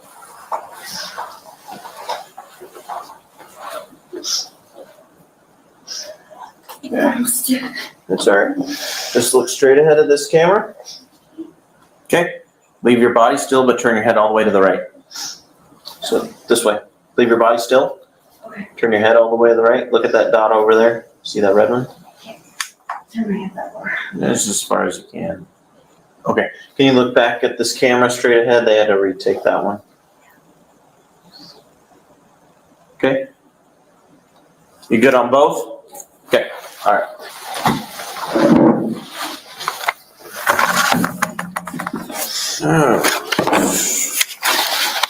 I know Officer Carpenter went over all this paperwork with you, but I'm going to go over with you again just so you are well aware of all the different things. This piece of paper is the criminal citation. I'll take a pen. Anytime someone is arrested, they get one of these, unless they get put in jail. So it has your information, where this all occurred, vehicle information, and the criminal charge, driving under the influence. Up on the top part is all the court information, but essentially what this part says is the next 15 days, they're going to be mailing you a packet of papers to this address. If that is incorrect, or you want your paperwork to go somewhere else, call the court, their phone number, website, mailing address right here. Why it's important to have a good address is if they assign you a court date and send you paperwork about that and you don't show up, there'll be a warrant for your arrest. Let's see. So, as Officer Carpenter explained, you have court at 1 p.m. at that location, Pullman. You land on a Pullman day, so it's just across the parking lot. Okay, have to be there. Don't show up, there's a warrant for your arrest. This piece of paper is your right to a hearing. And so this is for the potential upcoming suspension of your license. If you'd like that opportunity, make sure you fill this out, send it in. Again, you only have 7 days from today to mail it in. That's your registration for the vehicle.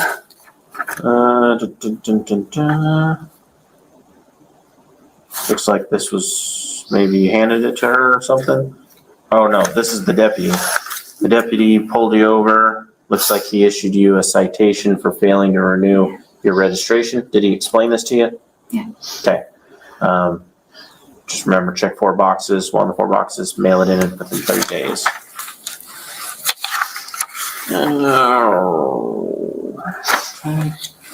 This is your copy of the breath ticket that detects alcohol. Just shows that you had all zeros, no alcohol in the system. Okay.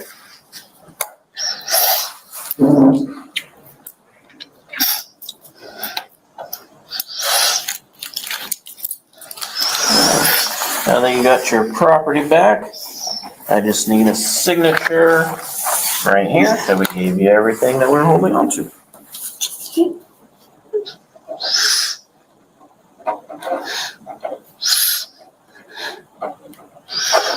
All right. Just grab you that, your paperwork. This door here without a window, you're gonna push hard on it. Push hard on the second door, and you'll be right in that lobby, and you can make phone calls for someone to pick you up. You're welcome.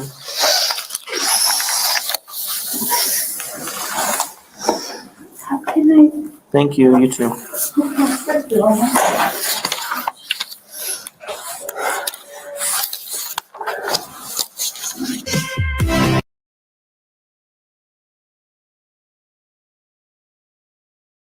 Wait, I just turned this on. Why did that go off?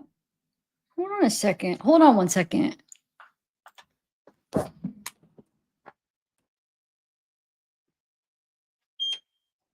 Oh. Oh, that's weird. Oh, thought I broke it. Okay. I don't know, guys. Man, like I do think that she definitely has some pain, but I mean, I do think she looks like she's under the influence. I mean, she seems like she was probably on something, but if she would have acted different, like she might have she might have just been able to leave without a DUI. Like, it just sounded like she was just trying to make excuses and give like, "Oh, when I was 4, this happened. When I this I my brother died when I was 4. I watched my husband." Like, all these excuses does not they don't want to they don't care, you know? And it just sounds like you're just, like, trying to make excuses to get out. And then anything you say after that, it's just like they're not it's just it's harder to believe. I don't know. I feel like she if I don't know if she it depends if they found anything in her car, and it also depends.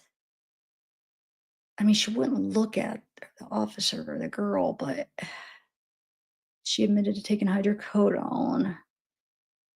But I mean, I feel like it was probably noticeable that she was probably on a speed like meth or something. I don't know though. Who freaking knows? But she shouldn't have named off all these illnesses and all these traumas because it just makes it harder to believe. It just sounds like excuses. Now, I'm not saying she could just be the person with the worst luck, and she could have all that.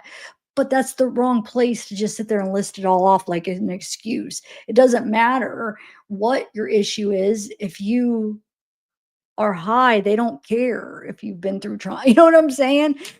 They don't care because you're driving. Now, maybe they'll want to help get you into some therapy or, some kind of classes because of it, but they're not going to take away the charge because nobody's allowed to drive under the influence, regardless if they watch their husband get murdered or, you know what I'm saying? In a cop's eyes, it doesn't matter. They're not they're not going to be emotional about it. They've seen it all. They've seen drug addicts sit there and lie and make up any excuse in the book. Like they say, an addict usually is lying. You know what I'm saying? When they're in the depths of their addiction, a lot of times it's just lies, lies, lies. Now, there's always exceptions. It sucks because there's instances it's like, when I was using it's like you're telling the truth, but it's like because of that, they're not going to believe you. So they're just like going to be like, oh, nope, lie. Like, for instance, did I tell you that one time oh, never mind. Yeah, that's probably too much information. But like you're telling the truth, but it's like, so since you're an addict, they just look at you like a liar. It sucks. It does. Because you could be telling the truth, but addicts give other addicts a bad name. Because there are exceptions of people that maybe don't lie as much or you know what I'm saying? And then nobody believes them.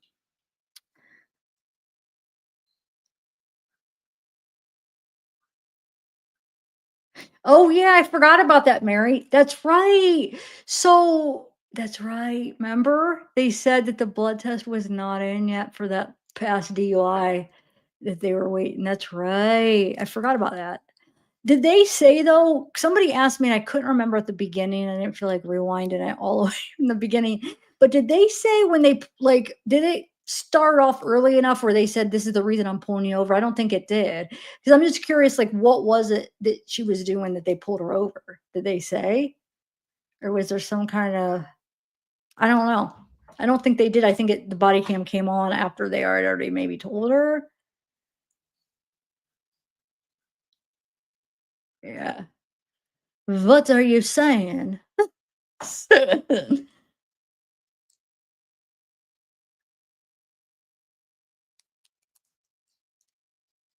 Yeah, I mean, I'm sure they did.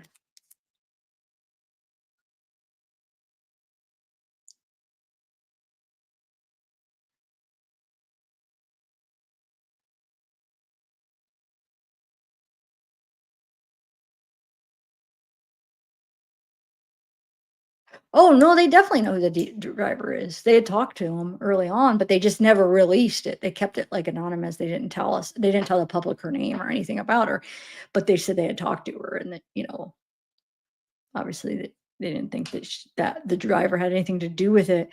But they never would tell us who. And there was back when I was still covering it back, I think it was a year or two ago, where there was this thing where, and I even like tried to get into it, not get into it, but look into it to see what I thought about what if Bryan really was the DoorDash driver. And they never said who it was, like what if he was, and all this whole theory. I forget, it's something to do with like, what was it? Shoot, I don't remember, something about the trace DNA getting past. I don't know. It was just this whole theory. I mean, I looked into it too. I did a video on it actually. And I consider it like, and then I just decided no. But was still wondering like, who is the gosh darn DoorDash driver? They never said anything about it. Like that would be what you would think it would be, a key witness, because they were there. I mean, pretty close to the same time. I always thought like, man, how did they not see each other? How did the DoorDash driver not see Bryan? Because Bryan was waiting there. He was already there waiting. I know he was doing circles and stuff, or I should say the killer was waiting there, and he was doing, those circles and stuff and stopping. And so it's like, how didn't they see each other? I think he did see the DoorDash driver maybe, and that's, he was waiting for them to leave. And then no, let me take that back. This is what I was figuring. He did see the DoorDash driver and was just kind of like waiting, driving around, waiting for the DoorDash driver to leave. So as soon as they left is when he, went, because it was so close to the time period. It's like, how, like, what the heck? So I was figuring, okay, he ended up seeing him and then waited and then went and did it. Because the reason I thought that is because we didn't hear anything about the DoorDash driver seeing Bryan. So it's like, God, how didn't they? He must have seen him and waited and stayed away, because otherwise it would have been in the report, or we would have heard about like, okay, there's another witness that's seen either the car or saw something. But they just said, oh, we talked to the DoorDash driver. It was just like really like vague, that nothing, it was like there was nothing there, So I figured they didn't see each other, right? But now if this is true, I mean, then he did see him. The DoorDash driver, she did see him. But then it makes you wonder, if she said she parked next to him, where was Bryan parked, or where was the driver parked? Was he parked like, because I think he did stop sometimes and waited and then went around. So like, was it a time did he pull into the driveway? Because wasn't there a time, hold on, wasn't there one where he was doing the loops that, didn't it say like he went to go park, like pull in the driveway? How did they word it? But then didn't or something, and then went and then did the turnaround. Maybe that was the time she parked beside him, because she was in the driveway. Maybe that's why he was going to go in, pull in at that time. But then he pulled, and what if he pulled in and then the DoorDash driver pulled in? So then he's like, ooh, so that's why he pulled back out and went back out and went around. I forget, how was that worded? Because it was like worded almost like that he pulled. Hold on. I got to find it now. That's going to drive me nuts. Because you guys following me? Because what if that was it? He was going to do it then. DoorDash driver pulls up, parks next to him. Oh, shoot. So then he pulls back out, and then that's when he went around and turn back around. And DoorDash driver would take a second to drop off the food, right? Drops off the food, and then that would give him enough time to go around, and then when he went around, when he went around the complex, and then bam, she would have been gone by then. We usually just leave it right at the front door. I mean, I don't know. That would make sense because there's a part in it, if you guys remember, that seems like he was gonna go pull in then, but he doesn't, right? He hesitates. Or he did pull in, but then left. So that's what I'm saying. Well, it's gotta be something like that. Gosh, that's making me more anxious for the trial now. I want to know what the heck she saw, and I hope dude, they need to keep her safe. And like if she's a key witness, dude, like, God, somebody talk to her, make sure she's okay. Well, for her own sake too, of course. All right, hold on. Let me find, hold on, give me 1 second. I'm gonna find which document is in, or maybe I could do another live when I find it and do it. I don't know. What do you guys want me to do? I just gotta find it really quick. It might take me a minute. I gotta go through my documents, which one it's in. I want to show you what I'm talking about, where I always wondered what that was about when they describe it. I'm like, what is he, like, what's exactly happening in there? And that's how I pictured it. But when people do like reenactments, or like when I don't think they do that part. Maybe not, actually. I don't know. Because I'm trying to think, I guess, how many have I really watched? Maybe not. All right, transcript. Hold on, let me bring up my documents real quick and try to find it. No, what is that? I didn't even know I had that. Just give me 1 minute, guys. Oh, here.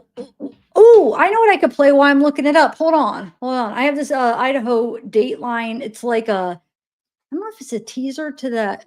Oh, that's a Karen Reed thing. Never mind. That's Karen Reed. Shoot. Hold on. Let me find a coworker video. So while I'm looking for the part I'm talking about, we could watch it.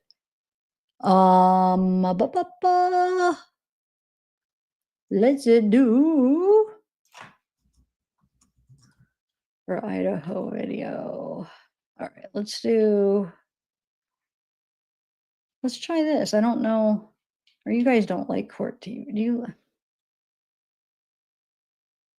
I don't know. I don't mind court TV, really. Here, I'm going to play this. All right, let me move this over here. And this over here. All right, so I'm going to play this. Hopefully it'll give me enough time to find it, what I was looking for. Play this real quick. Man accused of killing 4 Idaho college students is set to face a jury. This is going to take place in just a few weeks, and Court TV will be there for it all. Well, right now, jury selection is set to begin July 30th, but his attorneys are fighting to have the trial delayed. Koberger returned to court yesterday for a hearing on the defense's motion to push back the trial start date. We'll bring you that hearing in just a moment. But first, let's start with a look at the timeline of events inside the house in Idaho on the night of the murders. Here's Court TV lead anchor Vinny Politan. The roommates of 1122 King Road went out on November 12th, 2022. Kaylee and Madison arrived home at about 1:56 a.m. after visiting a local bar and street food vendor. Watch this. Read the part that I was looking for. How awesome would that be? I find a random video and I'm looking for something. Watch it have the answer in this. Ethan and Xana were at the Sigma Chi house before arriving home. The 2 surviving roommates had also been in the community but returned around 1 a.m.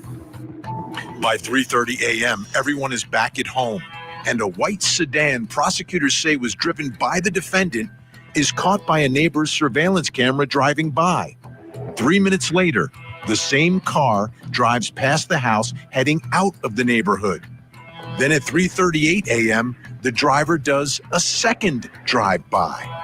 At 3:56 a.m., The car passes by the house for a third time, in and out of the neighborhood. These were just girls that went to sleep that night, and he was stalking them. He was hunting them. At 4 a.m., a DoorDash driver drops off food that Xana Kernodle ordered. At 4:04 a.m., the suspect drives up the street toward the house again. Dylan told investigators it was around that time when something woke her up. It sounded like Kaylee playing with her dog upstairs. Xana's phone records show she is awake and on TikTok at 4:12 a.m. A surveillance camera picks up audio of a thud, voices, and a dog barking at 4:17 a.m. Dylan hears one of the girls say, "There's someone here." She also hears crying and a man say, "It's okay, I'm going to help you." Sometime between 4 o'clock and 4:20 a.m., she opens her door a few times, and at one point sees a man with bushy eyebrows walking past her room and towards the back sliding door.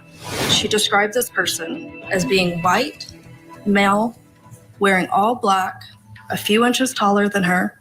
She's 5'10", wearing a mask, skinny, athletic, toned build.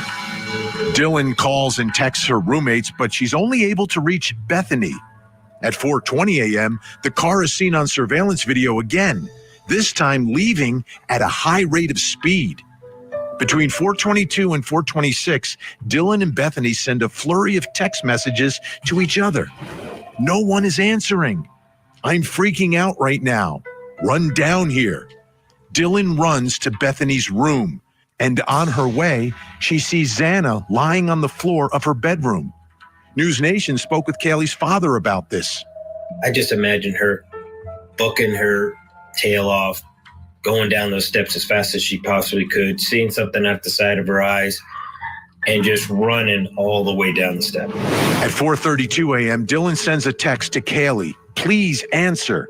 For the next 7 hours, Dylan and Bethany got on their social media, slept, and kept trying to reach others in the house. At about 11:50 a.m., they call two friends to come over and help check the house. That's when 911 is called. 911 location of your emergency. Something is happening. Something's happening in our house. We don't know what. One of the roommates has passed out, and she was drunk last night and she don't wake me up. Oh, and they saw some man in their house last night. Now, we're learning more details about the investigation into Bryan Kohberger, including the DoorDash driver that Vinny just mentioned, who says she saw Kohberger near the house that night. That 44-year-old woman told police after a traffic stop last year that she may be called to testify in this high-profile trial. Her conversation was captured on body camera video. Let's take a listen to that. And then now I have to testify. Because I'm the DoorDash driver, so yeah. You have to testify in which murder? Murder case for college girl. Oh.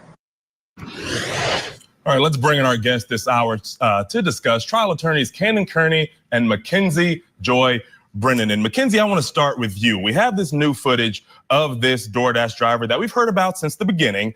You know, in the video, she says that she'll likely be called as a witness. But to me, Kelly, what stands out is that she says that she saw Bryan near the house that night. And now, not only do we have the DNA on the sheet that was found in the house, now we have potential witness testimony about placing him at the scene of the crime. How does that change the tide of this case? Boy, I think everything that we've seen progressively has really connected him to the case itself. We have all sorts of different types of evidence. You know, it's not just circumstantial. Now we have eyewitness through a real person. You have eyewitness essentially through camera footage. It connects to the defense's new motion because it seems like they're really trying to do everything they can, as they must in a case like this, where evidence is so clearly weighing against the defendant, that they just want to delay as much as possible, throw everything at the wall, because once they get to trial, there's so much stacked against this person. And Cannon, in regard to what Mackenzie is talking about here, defense counsel really wants to have a continuance in this case. The judge has told them that they better be prepared, you better be ready. when we first started hearing about all the information in this case, the defense counsel was saying that Bryan Kohberger was out stargazing that night. And then, as Mackenzie was saying, more and more details have come to light that appear to connect him to this situation. How do you change and keep changing your approach as a defense counsel to a case like this when new information keeps coming out, tying, in a way, your defendant to the case, your client? Well, Kelly, good morning. I would say the best thing for the defense to do is to continue to go at the credibility of the witnesses and at the credibility of the evidence that's been put forth. It appears that they're saying that their client's Fourth Amendment rights have been violated, his constitutional rights have been violated to his privacy. It appears that they're going to go at the witness that we just discussed. And essentially what we're seeing is a defense that's doing everything that they can to help their client. But as you indicate, it appears that bad things just keep raining down on Mr. Kohberger's head. So as far as being able to get some form of adjournment or pushing back the time for the trial, the judge has already pretty much indicated how he's going to move. So at this point, either they're going to take some type of plea or they need to have some type of evidence to clearly indicate that their client isn't the person who killed these victims.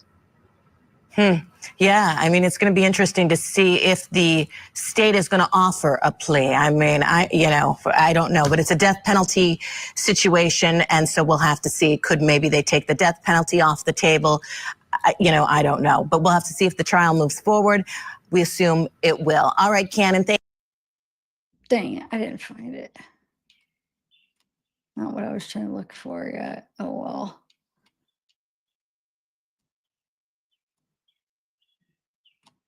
Can't remember. I'm trying to think, where would it be, what I'm looking for?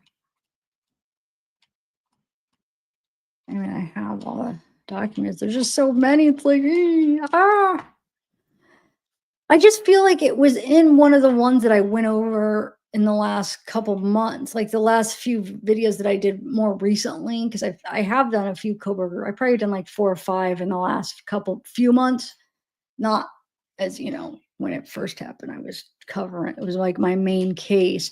But why was I thinking it was on some of it? I mean, I know it was on some of the stuff I did years ago, but it was actually in the documents here too. So I'm looking at the documents that I had from, what I have had from this year, and I can't find it. Oh, well, I'll try to find it, and then I'll just do it. You know what I could do? I wanted to do an Idaho open panel so bad. But it's almost 3 hours and 30 minutes because I was going to do open panel today before I found like all those Karen Reed videos that I wanted to play. That's why I kind of changed my thumbnail and in the title. But that's what I'll do this week. What's today? Today, I don't even know what day it is. Oh my Lord, I'm bad with days sometimes. To Thursday. So maybe this weekend I'll find that part that I was talking about and see. And then I'll do open panel. So it'll just be like, because I don't think there's like a ton of new stuff with Idaho. There'll be like a new part of a document or update every couple of weeks or something that's kind of, interesting. Can't wait for the trial. I really can't. But yeah, we'll do open panel then. And then whatever, if I find anything like to go over, talk about this lady, Molly, what you guys think of her.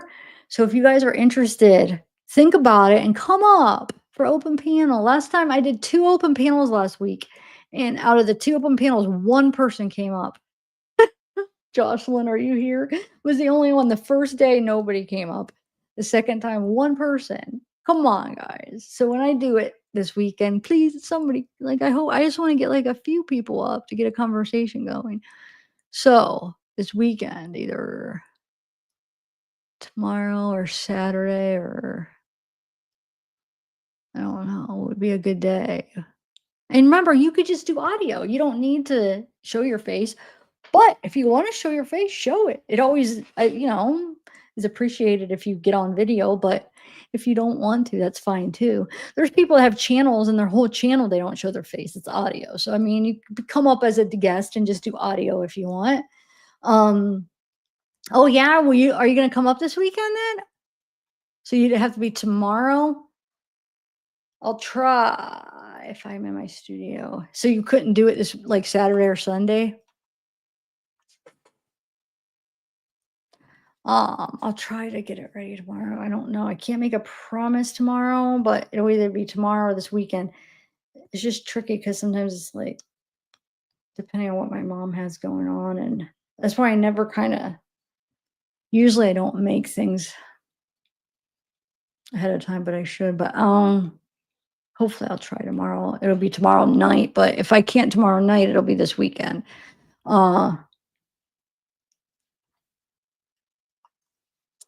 Okay. Cool. From head to toe and quickly took off those layers and put them in. Yeah, that's what I think.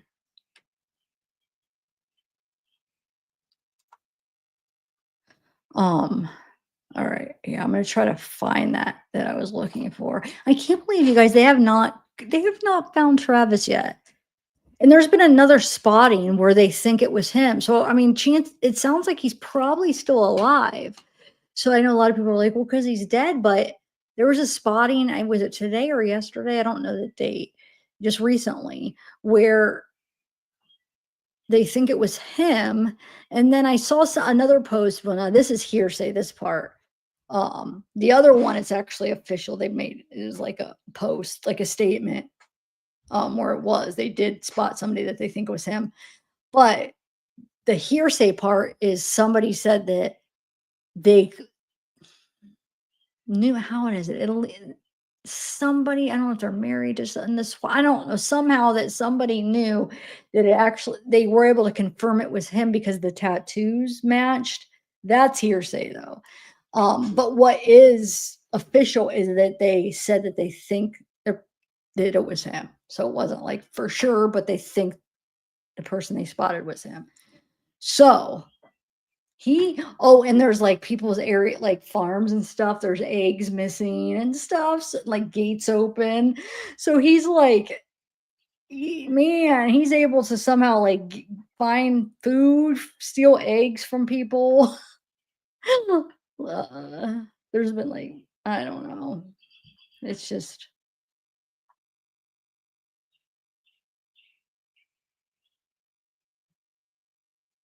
Wait, what? Okay.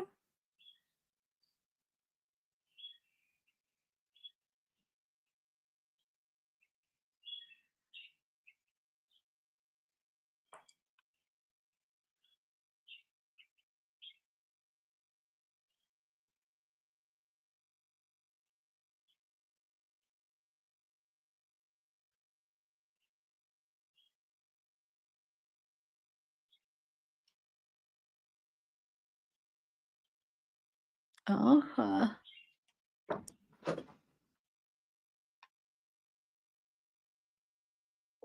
Oh, hold on. Let me bring up. Hold on.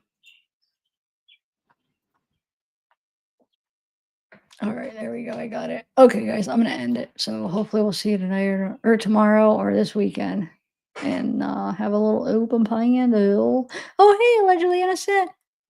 Yeah. Oh no. I mean, I know he's trained. It's just crazy though that I just thought that they would catch him because I thought they had him surrounded. But I mean, I guess it's crazy. One guy against like forces of. I mean, I think eventually they will, but dang it, it's crazy. It's crazy. All right, guys. Bye.